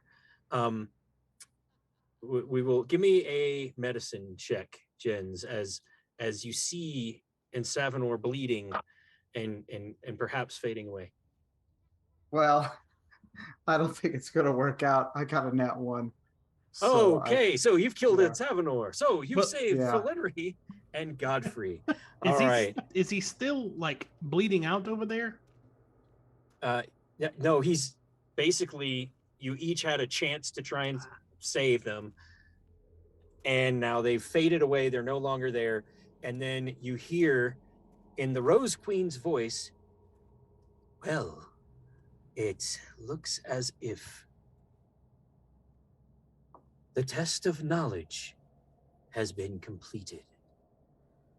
And then you are all back at the Circle of Stones. That was I'm not definitely a some old fan. fairy bullshit. Nope, not a fan of whatever this is. The main reason I wanted to see if I could cast sleep on it was in case it was a monster. Nope. The folks of Shardengloom, the Skundrews, are vulnerable to sleep. So you're back at the Circle of Stones. 2 of the other stones are no longer green. And you hear in King Drakwyth's voice, results of the test of knowledge, divine knowledge, and technic knowledge have been preserved. Those who wagered gain your points. Stam, do you know how I knew it wasn't real? What? Because Insavinor admitted he didn't know something. Dang it, I should have seen through that. You should have known. You should have Oh known. my gosh. You know, this knowledge Oh, we'd thing be wasn't going to playing be for cards me. or something. Came along, I'm so excited, and I gotta catch bodies falling off a cliff, and it's not even real. It's not Yeah. real. So Siggy, for what it's worth, I thought your sleep idea was brilliant. Because a sleeping person can't jump off a cliff. So I don't. You're right. It's that fairy bullshit. Yeah, I We all didn't. need to hug it out. I Do we didn't need a think minute? it was a person. I thought it was a monster, and I was hoping that it would fall, and instead of jumping on me, it would just hit the ground, like It did though. Yes, there. but it wasn't. It wasn't even a monster. It was real, not real. It was real, not real. Yeah. All right, well, so moving you're on. back here. You hear you hear the laughing king. That's a score for me. Technic knowledge. They choose the technic. Of course they do. These short-lived folks. They want the power of the technology. I didn't choose nothing. What the hell are you talking You about? did. And then You saved Technic Artificer. You valued their life more than the others. And then the Princess Alice says, "Well, I knew they would definitely choose the divine, for they believe in their gods. They trust in their gods. They chose the divine." I see. So those who are watching, the Court of Ambershoe has 1 point, and the Laughing King of Feyenringlad has 1 point. Anybody else confused as to how the points were tallied during all of that? Because I don't understand what's happening. I You have get no it. clue. I got You're my not supposed theory. to. I got I think my I theory. understand. There's a little bit. There was 5 choices on the last one, right? Yes. And there's Mhm. 5 of these courts, and they're all picking Oh. one of these things. Well, I think And, they all represent one of those things, and they are trying to see what Okay. mortals value the most. So in Yeah, that they case, thought we were thinking about it from something deeper than we did. Well, maybe you were. I mean, who's to say that there wasn't some sort of? The only reason I didn't go to Dulcinea is because Sevin was already going to get her.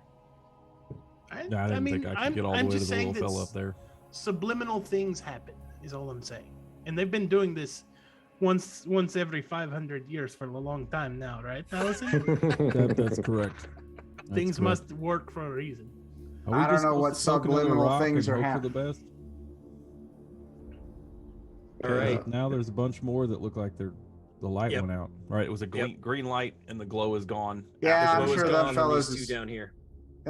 cheating. So I guess we better, make another attempt at something else. All right, let's go poke this one. I'm just gonna walk towards this one. Over All right. here.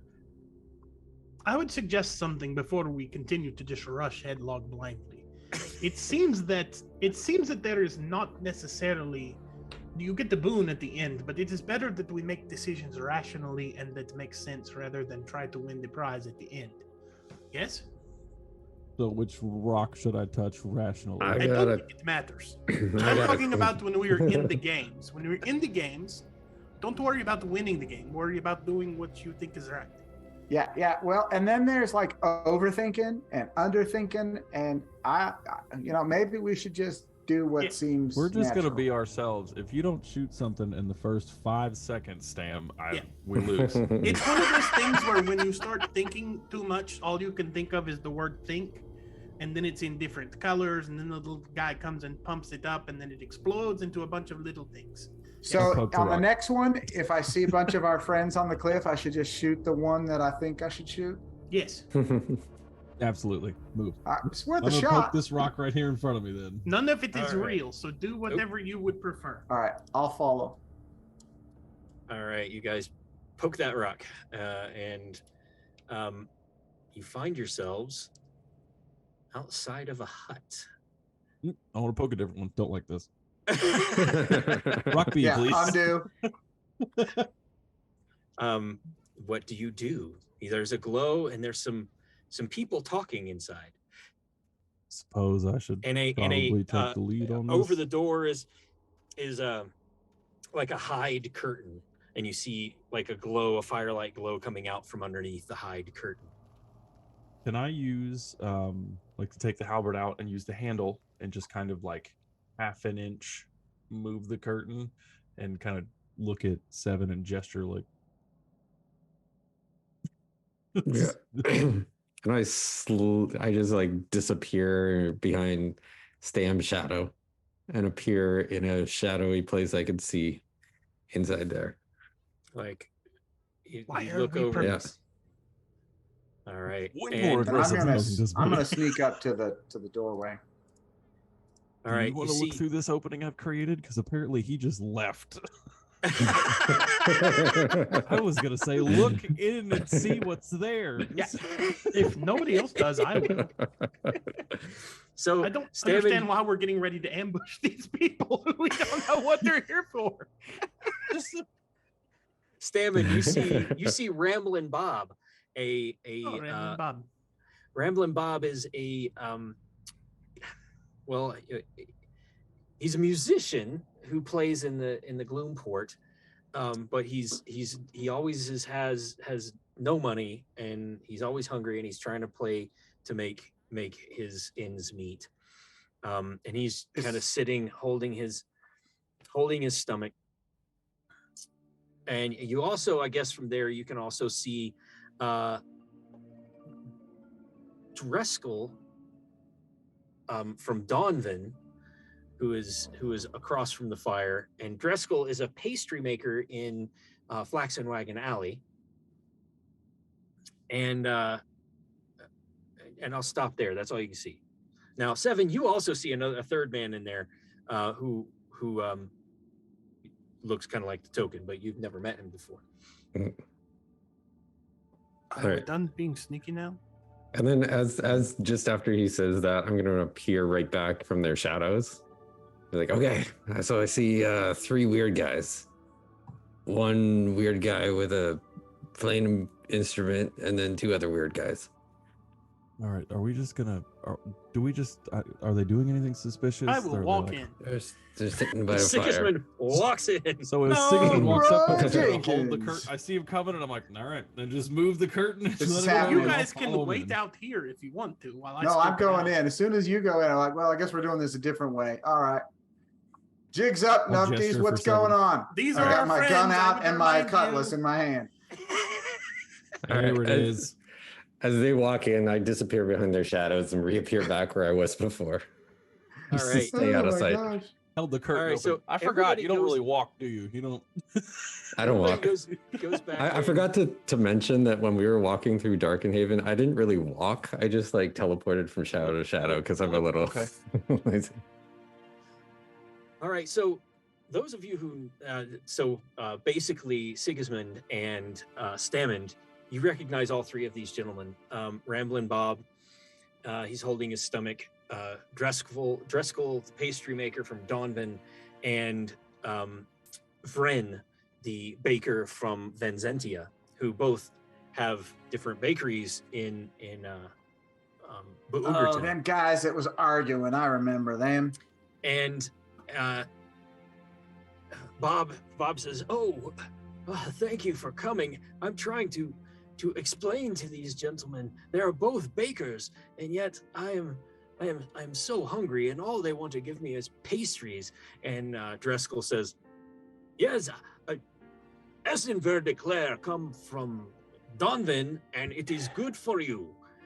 And he's like, I don't want any Claire. I want something of substance, perhaps some roast or some bread, something. A pastry. Did you is walk not into a going to do it. bakery I'm and so demand they have hungry. something else? Huh? Did you walk into a bakery and demand they have something that's not a baked good? This is not a. Where am I? This This is is not a hot. bakery. This is a I, hot time. I look And- around. Is there any other food in this place? No, there is not. And then Dreskel says, "This is most selling of any eclair ever in whole world. This is the best, most value you ever get from eclair." And then Vren pipes in, "Yes, but mine have had very many awards. My pastries, my breads, they all win so much awards." And at that, you hear the little flute that you heard from the Grinsinger. You hear that music coming from outside once again. This just the flute, not the drums and the singing. Well, you see, Bob, It is unfortunate, but if there were a baker of any real talent here, they would be able to make something other than their specialty. You see, truly the king of all bakers would be able to make something other than an eclair. I mean, but Like a meat pie? if you Can two I are step so out front limited and in your see if I scope, can I locate understand. the- I Doesn't I one of can those use chips? this fire and make a meat pie, says Driscoll. Like you say, Stam, is it? I think I've seen you in my bakery. Stam. Yeah, would you eat that, Bob? Yeah, I would eat it. Yes, a meat pie sounds All wonderful. right, let's have a meat pie contest then. Both I of think you make a meat I think pie. it's the only way to settle which eclair is better is to see who can cook something else better, because that would tell us the true skill of the baker. There you And go. Ren says, I can also make a meat pie, and it will be the best one you've ever seen. You will have no way not to give me a ribbon or a trophy for this wonderful skill that I have put into this meat pie. And Driscoll says, I'll make a meat pie for some golds. I know that I am the best, but I also wish to be paid for the best. And you hear the flute outside again. Yeah, I'm gonna go. It might step out. look like the best, but will it taste the best? Because that's probably what this guy over here is really interested in. I think Bob's the hungry one. He ought to put the gold on the line. Hmm. You know Bob has no gold. Yeah, no, Dang just it. to placate Stammond, I'll go over and like put my hand on Bob's shoulder and goes, Bob, you really should be putting up the prize. And I'll slip like 10 gold from my purse. You have into no Bob's gold hand. on you. You reach for your golds and you have no gold on you. Do I see him fumbling and wondering? Yep. So I'm gonna. If I see that, I'm gonna check my own. You have no gold on you. All Wait, right. what? This is some kind of trick. You know what we do have that's worth more than gold? Good friendship. feelings, brotherhood. What? We have a fine mead that anywhere on the planet would fetch you, I don't know, 700-800 gold for the bottle. And perhaps we could offer that up as a prize. As well as the distinguished title of the best eclair in all of Verdestia. Nay, all of Zyathe. So I think that Tausin stepped outside, correct? I did. When I heard the flute, I was gonna go look for the. All fuzzy right. nose So champ as that we they're in saw there earlier. showing off this bottle and trying to, you see a wooden table has been set up outside. On the left-hand side of the table is a loaf of bread, some cheese, and some sliced meats. In the center of the table is a pouch of gold. On the right side of the table is a trophy. We just walked by here, and none of this was here. You are right. Yes, And, it's and you very had gold bullshit. when you came here. Yes, Okay. it is. How big is this table? It's about a 3-foot wooden table. He's picking it up. I know I'm it. picking the entire table. He picks up the entire table and brings it inside. Just sets it down. I found this out front. Well, that's that problem solved. Well, not necessarily. I wanted to try that drink. Go ahead and put it away. Stam, Are we? Is this the bottle that I just traded my medallion that's laying on the grass, needlessly placed, for? Is that what this is? Stam, Yes. when you drink, your aim is bad. Depends on how much I drink. But anyway, it seems that it is a moot point. Now I understand the targets. Yes, indeed. I So he has find bigger ones where that depending on how line drunk he is. I find that line and I stay on this side of it. Unless I spend too much time around in Savin, and then I just can't help myself. So Mom, on the Which left one of you is hungry? on the left side of the table is basically sandwich makings, cheese, sliced meats, and bread. In the center is some gold, and on the right side is a trophy. You see Ramblin' Bob eyeing the bread that's ready to eat right now, and he's so hungry. You see Vren eyeing the gold, and he says, I will make great pie. Meat pie for Rambling Bob. And you see Vren eyeing the trophy. My meat pie will be award-winning. Worth a trophy is this. I think that you've waited too late, gentlemen. Your services are no longer required. I mean, Bob, would you be happy with the sandwich? Yes, I would love for it. Just give I me mean, that why sandwich. Guys, why don't we just let them have the sandwich stuff? Yeah, How fine. about It's easier. the individual that wanted the trophy? Name is slipping my mind. Vren. Vren. Vren, why don't you come get your trophy? Nope, The gold nope, is- nope, no, nope. no, All right, no. let's Are we just sure? go over fairy bullshit.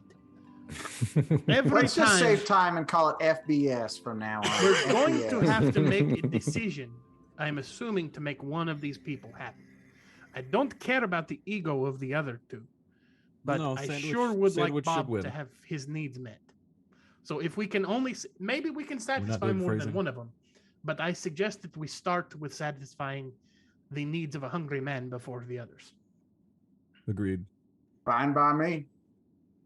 I'm Sevin? already handing the sandwich over to him. Yes. All right. And, oh, I made Tausin disappear. Oops. I disappeared with the disappear. sandwich. Good lord.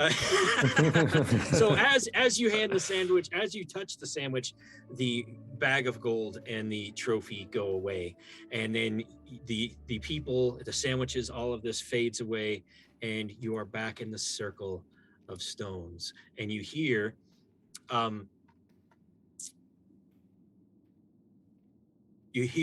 Prince Keltarin. Well, it seems as if the test of value has been answered. Generosity is the winner. Can I make like a general investigation? I don't know how they're seeing all this. Obviously, FBS is afoot. But we can I like, are we, for some reason, I'm getting an idea that we're like pawns on a table. Can I like look up and around and see if we've somehow ended up on this flipping table? Give me an investigation check. All right.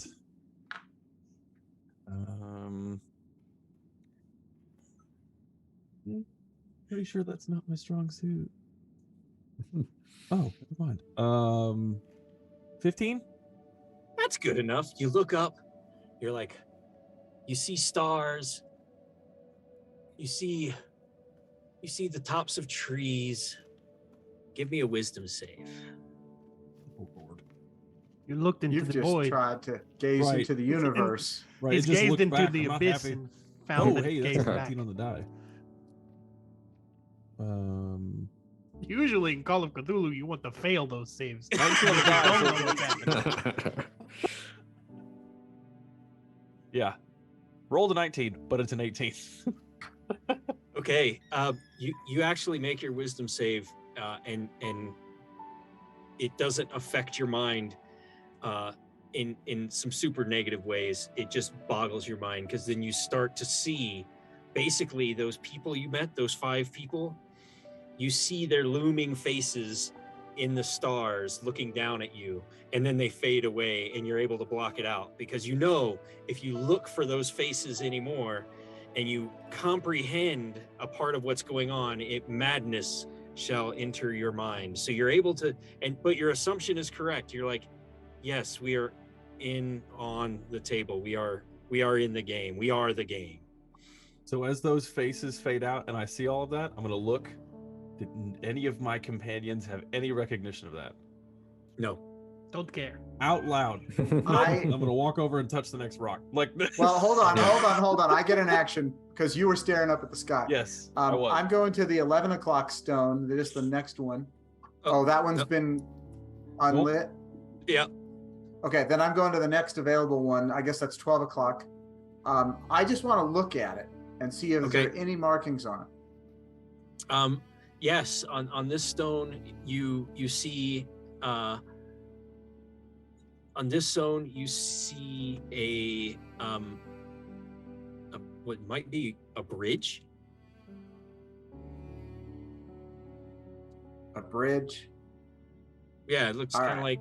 like this with the. There's a picture on this one of a bridge. Do we want this one? I'd I suggest. need to go into one of those quickly. I don't want to be here anymore. You tell me where we're going. All right. All right. I'm on I'll team. They're go. all gonna be bad. Yeah. Yeah. That's correct. FPS, I I don't- get it. I know what a Alright. chess piece feels like, and I'm just gonna at that you see me pull a chess piece. I have the gaming set on me and just dump the pieces on the ground. I do the same with my dice. Like, okay. Yep, All right, Don't like you- this. So Stammond, you go in the 12 o'clock one. Yeah. All right. What's that one? How many of them are left? There are 3 left. You know, they Four? did say Based on something about the final stone buff, and there are 4 of us and 4 of those. It would really screw Corey over, but we can do it. Nah, let's all go in the same one. And by my math, I don't. If there's exactly there's 4 been, left, like 2 to 3 have been disappearing every time. Yes, by Yeah, the so- by the way it's been going, we should have the last one, but we'll see. All right, 'Cause it let's seems go like they do fast. 2 to every one of ours. Oh, Yeah, it's so fast. Stamon's You- like, you do we think fast this should be the buggers. one? Yes. You touch the 12 o'clock stone. Yes.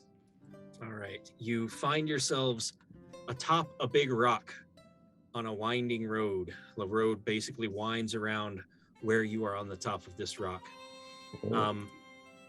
As you look down, you see a bridge to the south.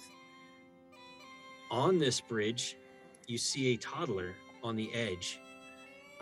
It is a Skundruz toddler. Now, Stammond, you know that this is a young person that basically contains the soul of some other person, like your friend Verlenry. You then, what fades into vision is a Skundruz mother who is standing there. And then off to the west of her, on the other side of the bridge, is Etsa Marai, who, for those of you watching, is a fence of stolen things. Not a very trustworthy individual. And then on the other side of the bridge is Thonia, a friend of Sigismund. And you see Etsa call to the mother and say, Mother, let me tell you, I will take this child off of your hands, and I will even pay you for it. Yes, that's right. I'll pay you to take this child and take it off your hands. And then Thonia says, I will care for the child on your behalf, if you like. And then the mother looks around, looks at them, and then sees you all up there, and she waves. Hello? Hello? Hello. What's going on here? Seems like they're trying to take our baby.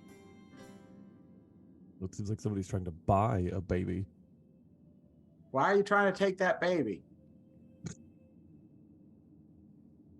What? I'm not taking a baby. No. Why are they trying to Or take your baby? Or should I take the baby? No, Is it that's your baby? Well, Is you it don't your baby? know that it's her baby. Is this the Bridges baby or your baby? I mean, it could be somebody else's baby. That's a little racist, my dude. They look exactly alike on screen, though. I mean, they're like the spitting image of each other. Yeah, they really are. Do I recognize this mother as the mother that I saw in the birthing ritual? Yes. Okay. Well, Can I do an this- insight check on the child to see if the child is attached to what we're assuming is the mother? I think the child you were assuming is the mother. So the child is a small icon, and it's toddling along the edge of the bridge. Let's not. Okay. I obviously won't recognize this child as the child from the ceremony because it's grown up. Right. But I do know that this woman has a baby Askondru's child, but it would be logical to assume that perhaps this is its child, but I don't know that.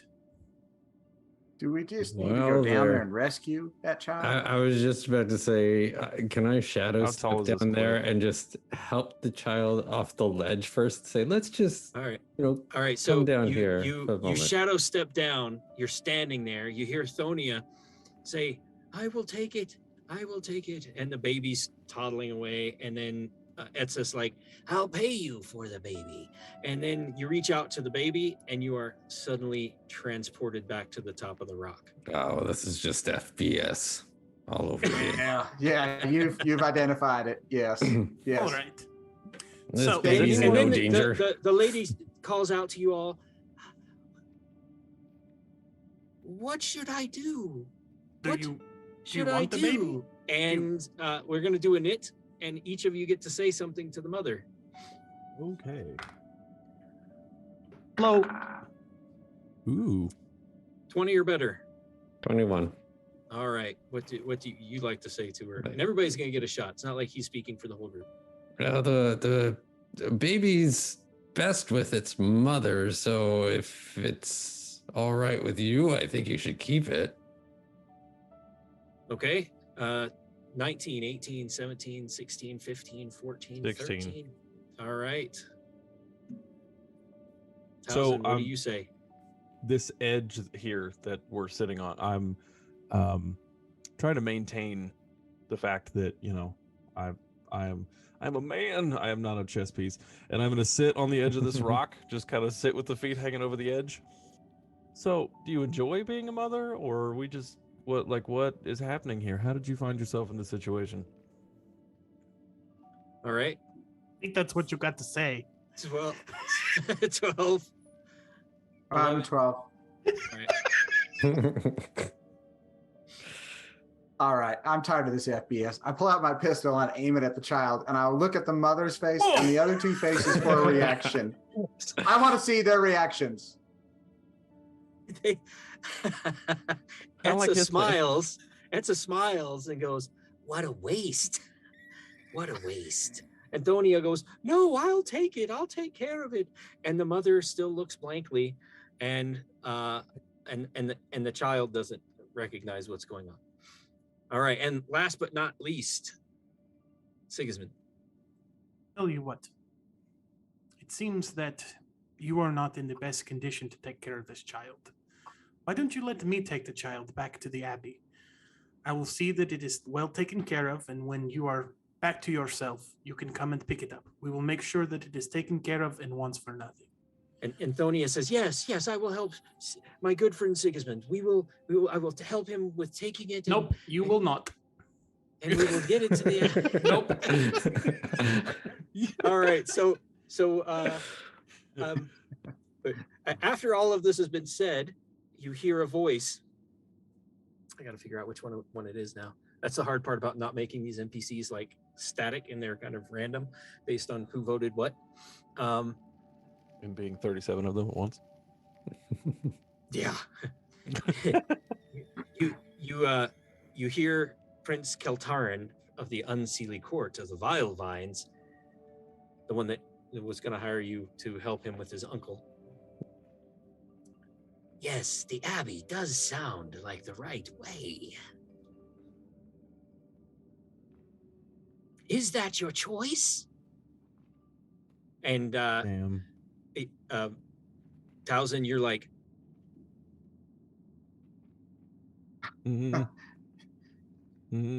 I point to the what was her name? Thonia? Thonia, yeah. I think she would care for the child.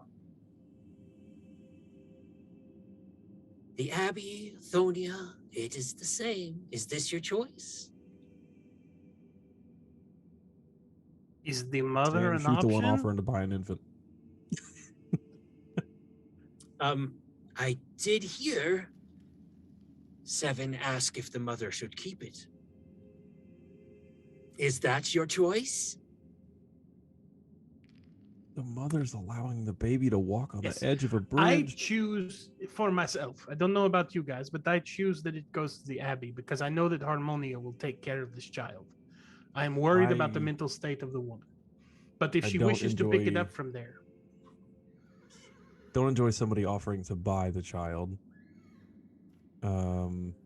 And the mother is clearly making questionable decisions at this exact moment in time. So maybe a time out at the Abbey is where we need to be. Valerian? Is that no, not Valerian? I Sevin. forgot what your name is. Sevin. Austin. Austin, what is your name again? I've forgotten. Oh, It's Tausin. Tausin. Tausin. Just Tausin. move the T. That's I good. would remind you that this is not a real child. So this is really about what you value as a person.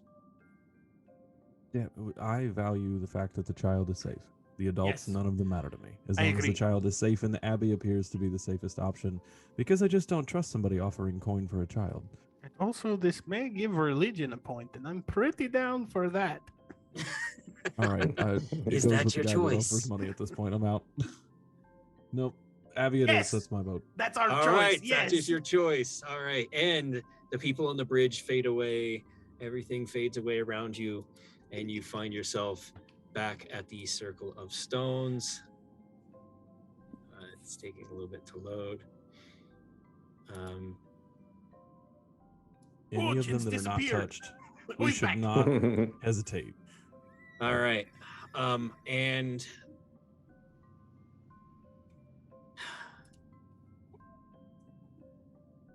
you hear the laughing queen or laughing king. Sorry.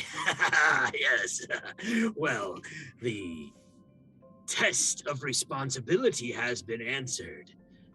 They have chosen to give away the responsibility, giving 1 point to the vile vines. No, it was not a point for religion. But also, damn it, Stam, could you help me swat off these advertisement flies? They're back again, you bloody bastards. Yeah, I'll use the flat of my cutlass. As it stands, Amber Shoe at 1 point, Vile Vines at 2, Gnarlson Roots 0, Thorns of Briars 0, and my court of the Faenrin God 1 point. How many did the Laughing King have? 1. I like that guy. And what about the mother? Is that a point of some sort? Did I earn points? That's what I want to know. So if the group had chosen bear the burden of responsibility, the mother, that would have scored some other people points. We make a decision as a group. That And, first and one since we're was- on advertisement flies, I can kind of tell you the 3 options or the 4 options there were bear the burden, having the mother keep it, capitalize on the responsibility, sell it to Etza, give away the responsibility, which is Thonia, or in your case, the giving it away to the Abbey. And then the last one is Just ignore shoot the the child. responsibility and let the child fall off the cliff, which Yeah. you guys didn't let that happen. I really All right. thought that when Stam pulled his gun, he was going to shoot it. I was like, ooh. I was shoot just the trying child. I was just trying to create a new form of information that we could, Yes. work with. Absolutely. I get it. It was the King Solomon decision. All right. So there are 2 stones left. Oh, I vote we split into 2 groups and do them at That the is same time. Every absolutely time. what we're doing. Okay, so who is the least crazy? We need at least 2, one not crazy person in each group. As you say that, I'm already touching one of the stones. Yes, I touched that one. So Stam and All right. I guess, just look at each other and go, okay, and go to the other one. Sure. We don't want I all heard this something about the beautiful final stone. maps. to It go could to have been a waste. game, All right. thing as well. But we'll So see. you touch 2 different stones, Because Corey's not doing enough.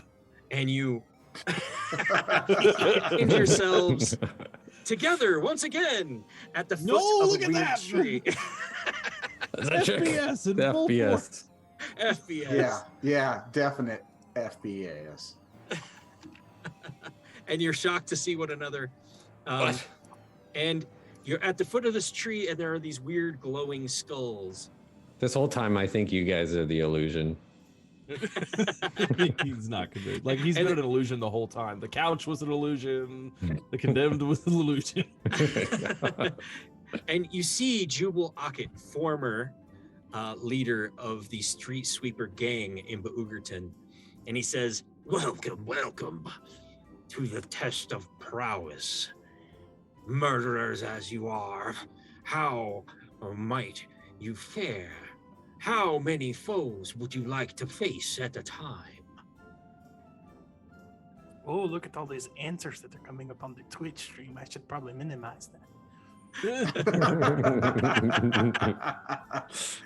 Oh, you guys want to really let me mess with your minds? What if two of us in this situation are illusions? And if they are, which two of us are illusions? Because only two of us are in here. Certainly we're not all four actually here. He asked us a question. How many do we want? So Are we fighting them individually or as a group? You are fighting them as a group. You are the champions, of course. Do I feel I mean, like I'm depends on what so we're fighting. FBS? Do I feel like I'm FBS? Like me as a You person? feel like yourself. Okay. I put you my just may not be here. hand back again on the paladin's face, touching your face all over again. I'm like, are you Yeah, real? he's there. Yep. Well, we went together, so we're either both illusions or we're both real. And I go and Yeah, I go and Say a touch little the horn Eldritch covered in Knight's horns. face. How do I feel? Yep, I don't think you understand. They're either both real or both illusions. I know it hurts your brain, but that's just the way it is. I gotta find out that I'm touching your face. All right, so Because last time I touched a child, I just disappeared. So I'm touching you. Please don't. We're touch not doing children. phrasing this evening. Let's see. How many do we want to fight? What are the options? What's the range here? You can fight as many as you wish. And I suppose you're not going to tell us what they are. Tell you what are. The foes? They are Yes. foes. Yeah. What is the They are mode? vile. Thanks. I feel like I could take two. Here is what I think is going to happen in this FPS. I think that whatever number we're going to say, that's how many of us we're going to have to fight. Because he has said that we are vile and murderers all. Ah, And crap. these foes are murderers all. And I feel like I could probably take exactly like between 0.99 and 1 Sigismund. I don't know about all that math crap you were using, but yeah, I think if it's me, I'm fighting. Yeah, one of me. Yeah, I think I could take me. It depends. Am I over there or will I be directly in front of myself? Which would you prefer? Because I'm assuming that's where they're going to be. Because they prefer that as well. But it may be something completely different. This is all just maybe So I'm we an earn illusion. and I'm more. giving you One fight for some each of more. you, then? One Yes. for each of you. I think One that's for each. Four. Four foes it is. indeed. There we go, overthinking it again, huh? Yeah, correct. We're good at that. But what if we overthink this even more? What if I'm an illusion and I'm here to give you a hint? all right. And I will grab all of these and I will put them in the initiative. And this is our combat encounter. Where's the combat? There it is. And then I will roll on here and I will keep track of it here. Stammond, you are first, and right next to you is this basically this skeletal thing with vines growing all over it, and thorns wrapped around it. All right. Well, I'm going to use my cutlass and my dagger for this close encounter. And I'm going to start with the cutlass and just slash the heck out of this thing. That's an 18 to hit. 18 hits. All right. And 10 points of damage. All right. And then if it's still up, I'm going to jab the dagger into its ribs. And that's a 24 to hit. That hits. That's going to be 8 points of damage. All right. It shatters into a pile of bones. Oh. And so do So all do of we all. Oops.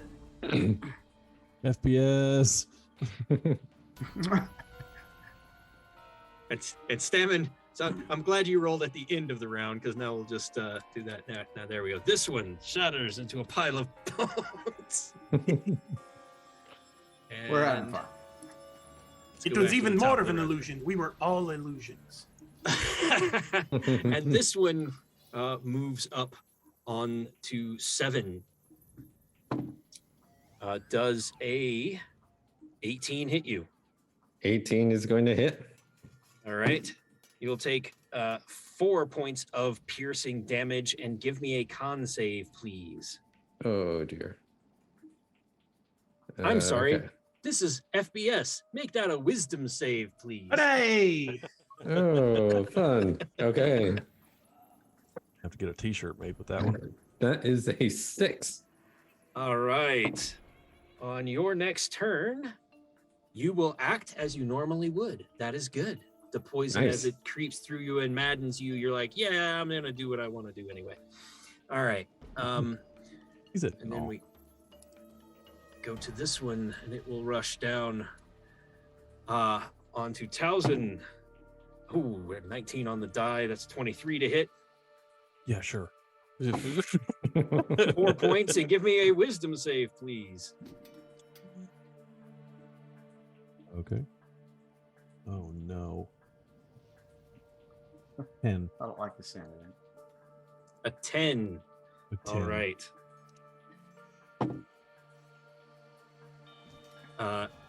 Your next turn, you will stare blankly at the sky as this poison creeps through your brain, and you see the faces start to appear again in the table above you. And that's what you do right now. That's your turn.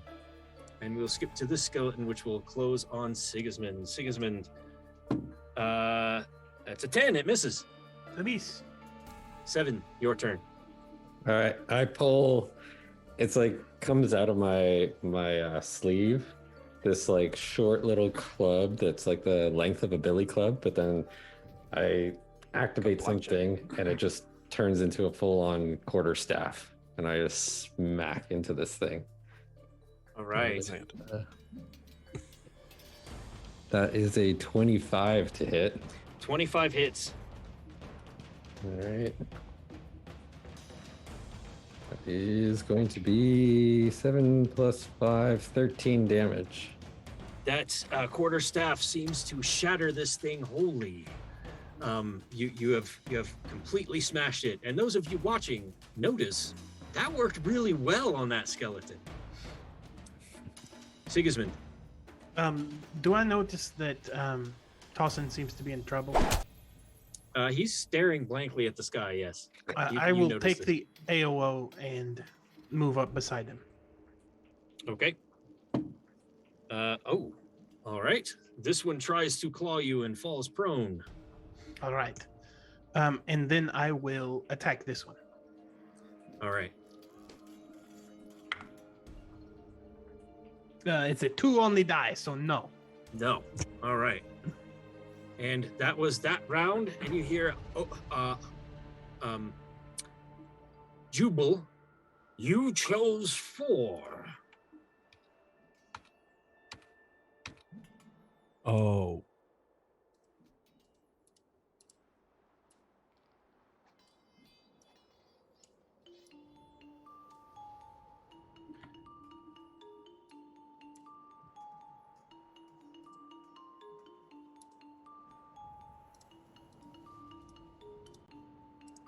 Try not to delete everybody as Tausin, you are first. You can act normally now that you have taken a round to stare at the sky. All right. Would like to use the halberd and attack the one standing in front of me here. Okay. That seems to just keep dodging things. It was a 2 on the die, so this one is the most formidable one of these things yet. All right, Stammond. All right. I am going to move over to the one that's kind of straight out from me and attack it with the dagger and the cutlass. Okay. So the cutlass, 23 to hit, and 9 damage. All right. Does it look like the fact that these are bones and it's an edged weapon, maybe not doing as much damage as it should? It seems like it's because it's also vines kind of wrapping together, and so the edge weapon is cutting the vines up. But you notice that the quarterstaff was very effective. Not that your sword is less effective, but the quarterstaff was much more effective. I gotcha. All right. Well, I don't have a quarterstaff. All right, and then the dagger is 21 to hit. Hits. And the damage is 9 damage. All right. And that one is defeated. All right. The skeleton moves up on Sigismund. That is a 12? No. That's a miss. All right. On Tausin, a 14. No. Also on Tausin, a 20 on the die. Rude. That is 8 points of damage. Give me a wisdom save, please. Oh, we could probably just forgo that part. Yeah. I rolled a 10, so it's a 9. All right. You get, that's a 9 on the die. Act normally. And your next turn. actually, Corey, why don't your skeleton go ahead and give me a wisdom saving throw as I cast Rebuke the Violent? All right. An 8. He takes 4 radiant damage. Okay. Sigismund. I will attack the one directly in front of Tausin, there, closest to the tree. Okay. So it's a natural 20. All What I'm right. going to do there. So, and I would cast the smite on this as well, but I don't need to actually. But I'm going to go ahead and do it because I said it. So that is 8 plus 4 is 12. Oh my Jesus! Plus another 7. That's 19 points of damage. 7 of it radiant. All right. It bursts into a flaming mass of bones and vines. And It's that was them. I don't have to this not one. be violent because they're not real. They're FBS. It didn't affect Alright. me any. And then this skeleton will come up to attack Sevin. And that is a 15. That's a miss. That's a miss. And this skeleton will come up and attack Sigismund. That is a 23. That hits. 2 points. A whole 2 points. And give me a wisdom save, please. Wisdom save is 14. 14. That is good. That is good. All right. How much damage was that, Corey? 2. 2. Okay. Sevin, your turn. All right, I'm going to smack at this thing with my quarterstaff. That is a 24 to hit. That hits. And 7 points of damage. That's enough. You double it. So yes, it smashes again, showing the goodness of the quarterstaff. And I'm going to shadow step behind Mr. Man with the top hat. Okay. And just flick him behind the ear and say, "We said 4." It's at the bottom of the round. Yes, you said 4. And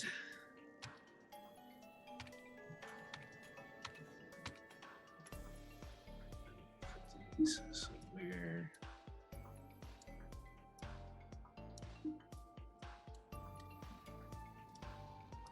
Add them to the combat.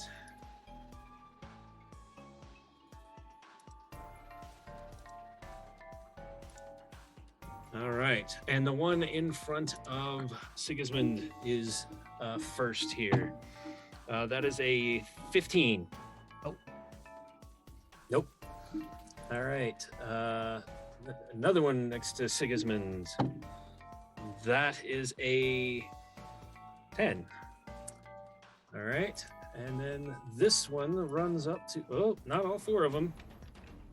Oh, This I've one learned to runs move up as a pack. to Stammond. And another crit. oh no. That is 8 points of damage and a wisdom save. Did I keep the damage from the other test? Yes. All right. Well, then I'm down anyway. So. All right. Stammond fades away. Flicker, flicker, fade, like a video game. Illusion. He was the illusion. Illusion. It wasn't us.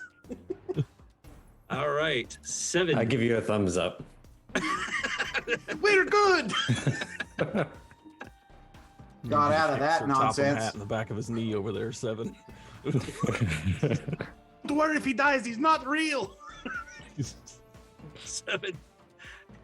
It is your turn. Oh, it's my turn. Okay. yeah. I'm I know gonna- that you just didn't want to just give a thumbs up. I'm gonna run out to this. Oh, can I move? I'm gonna run up to this guy over here All right. There we go. and give him a good smackaroo with my quarterstaff. That is a 16 to hit, That hits. and that is 9 damage. All right. 7 smacking the quarterstaff down. Tausin. Yeah, I am going to grab the one in front of me and try and like pin its arms. This one here. Yes. All right. All right. Opposed athletics. Or make the attack roll first to make sure you hit it. All right. That oh yeah, that's a 19. All right. Opposed athletics. Okay. Beat a 9. 22. Yes. All right. You have this thing grappled. Good. Would you like to do something with it now that you have it grappled? Yeah, I want to hit the other one with it. I wanna Hey, swing it into the other one.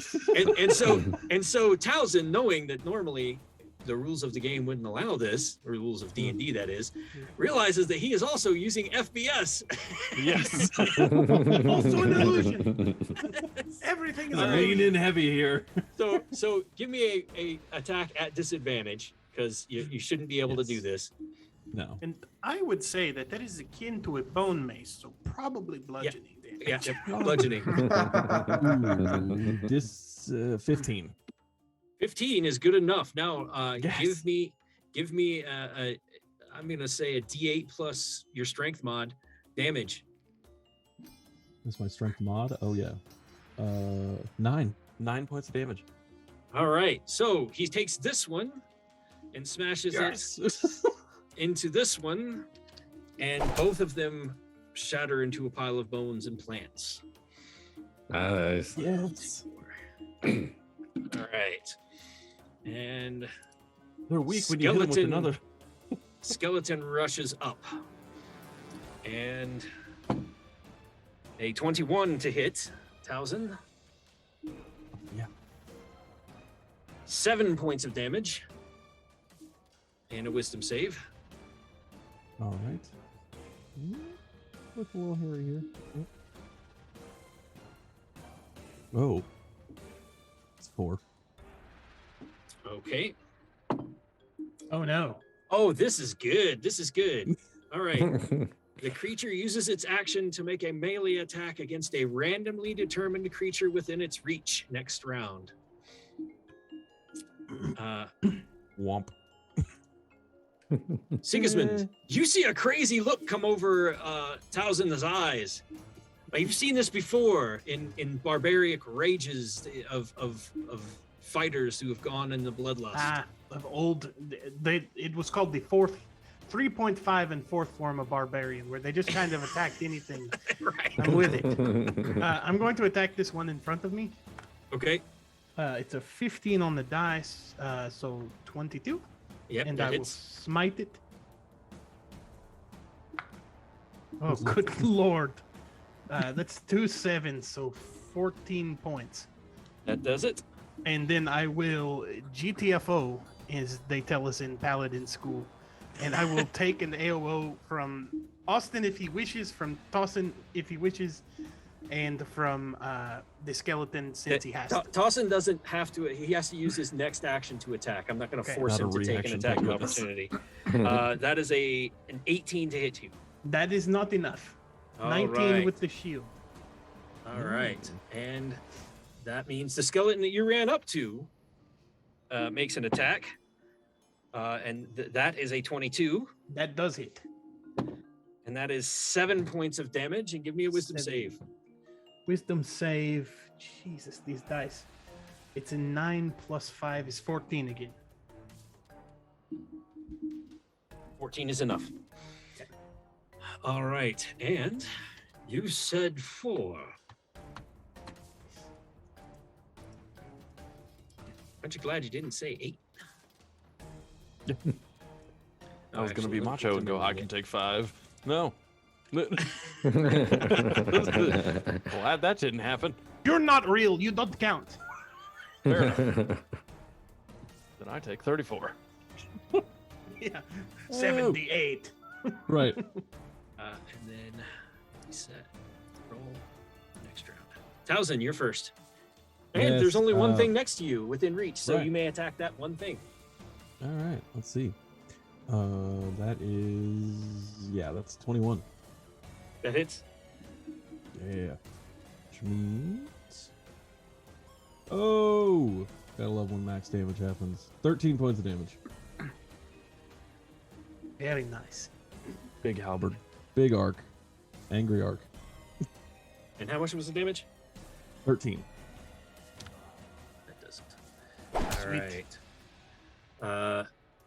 This one runs up to 7. That's no way on a 2 on the die that's going to hit.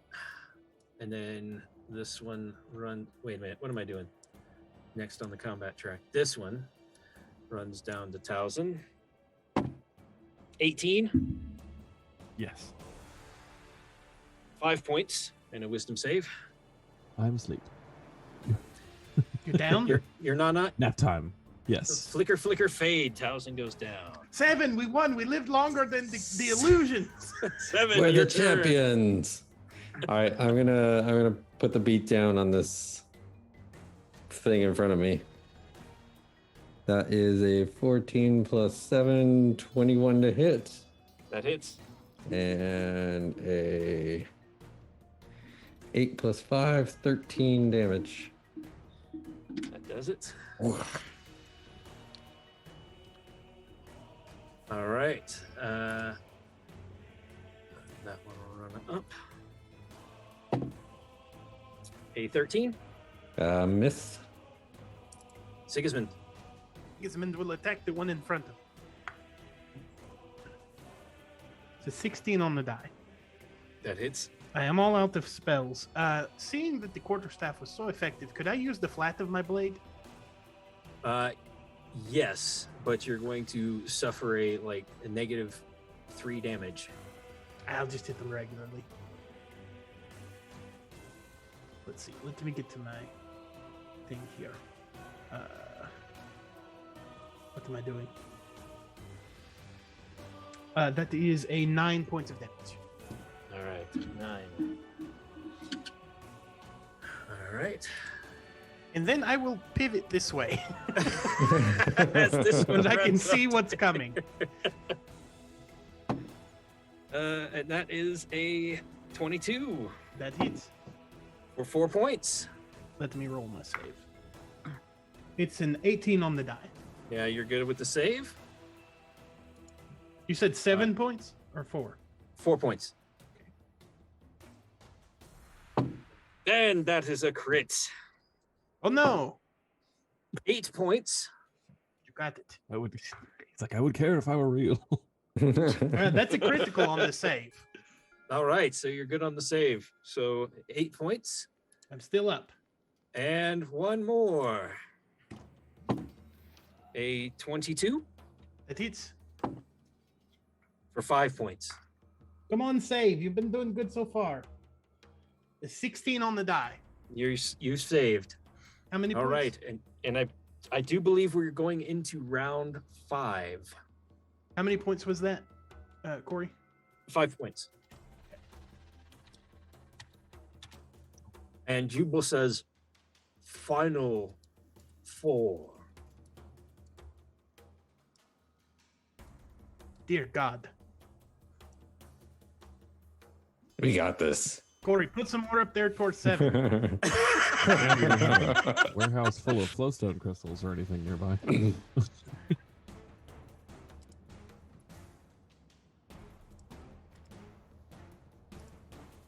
Skeleton with a 20 on the. Oh wait, don't move, everybody. Ah! Oh, good God. Skeleton with a 20 on the init comes up The with a trailer 15 music to hit. video. That's gonna miss. All right. Skeleton next to Sigismund. That is a miss. It's a 9 Yes. on Sigismund. 24 That hits. for 7 points Still up, but barely. and a save. Oh, yes, they save. It's a 16 on the die. You Yay. can get me skeletons. On 17. That one will hit. 2 points and a wisdom save. 2 points. That is a 11, I think. Let me just double check. An 11. Yes, 11. All right. The creature, where is it? Uses all its movement to move into a random direction determined by a D8 Oh, on your no. next turn. Oh, fun. So many AOs. Mm-hmm. Just when I thought I would do okay. All right. Sigismund's physically And that is not a gonna be able to move 24 here to in a hit. minute. That Sigismund? hits. 6 points. I am down. Flicker, fickler, fade.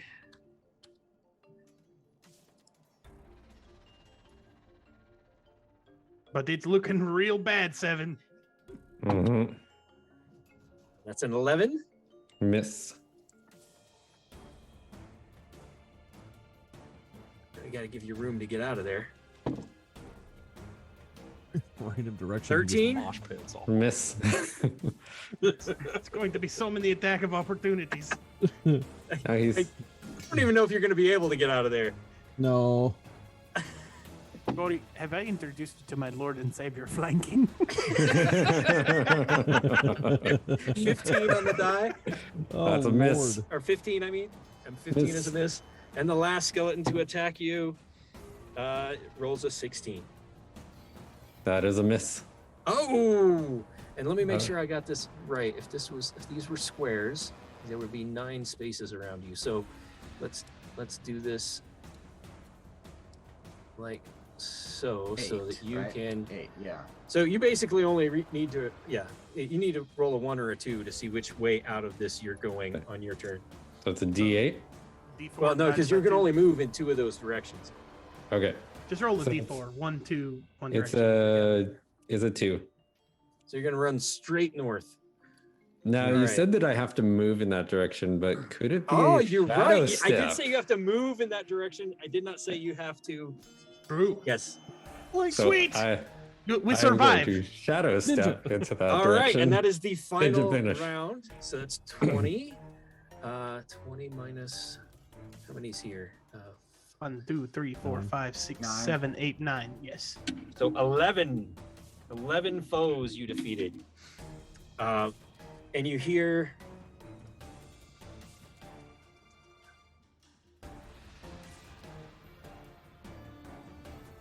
You hear the Laughing King. That's good. Greater than 9, lower than 12. I win. I like that guy. He won again.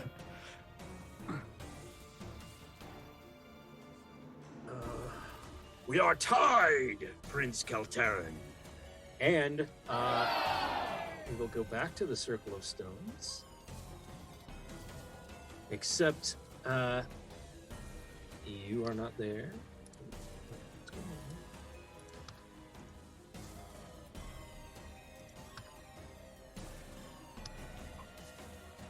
You are not there, you are not there, you are not there.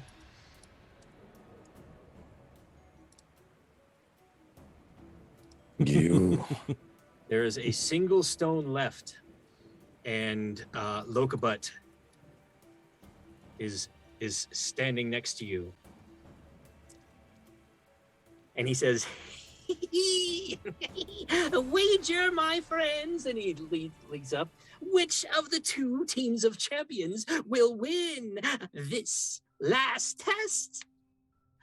A test of wits, would you? A test of blades is no fair." Just touch it. Some part of me's like, Yeah. leaning While my he's hand talking. toward the stone. Just shadow step over there. Yeah. This is a real life monologuing opportunity for you. Yeah, I want to. Can I shadow step behind him and then reach over and touch the stone? So you do, but it doesn't. Nothing happens. doesn't do He goes, anything. It's you're not glued. trying to outwit me, but I have a riddle for you. Here it is. What is the difference between an orange? Wait, don't tell yet.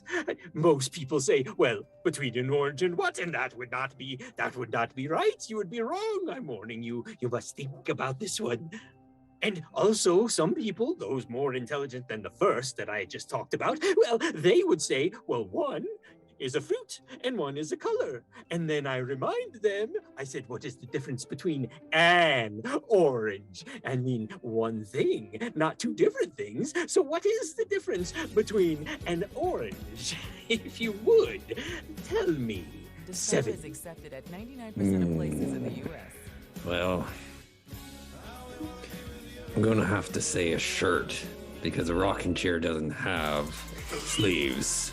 You are wrong, my friend. You are wrong. It is a shirt because a rocking chair doesn't. Shirt because a rocking chair doesn't have sleeves. And he flickers and fades. You are wrong, my friend. I'm gonna lean on the rock. And you touch the rock and you then disappear. So back at the black table. Gotta scroll here a little bit. Here you are, back at the black table. You all, as these skeletons, you do not see Sevin anywhere, but you come awake, laying at the foot of the black table, and you see that the different houses are the different courts. Prince Keltarin of the Vile Vines, and the Laughing King of the Sealy Court of Feanringlad. The Laughing King says, "My champion wins. I now have 3 points, you see. I would never go with some jester.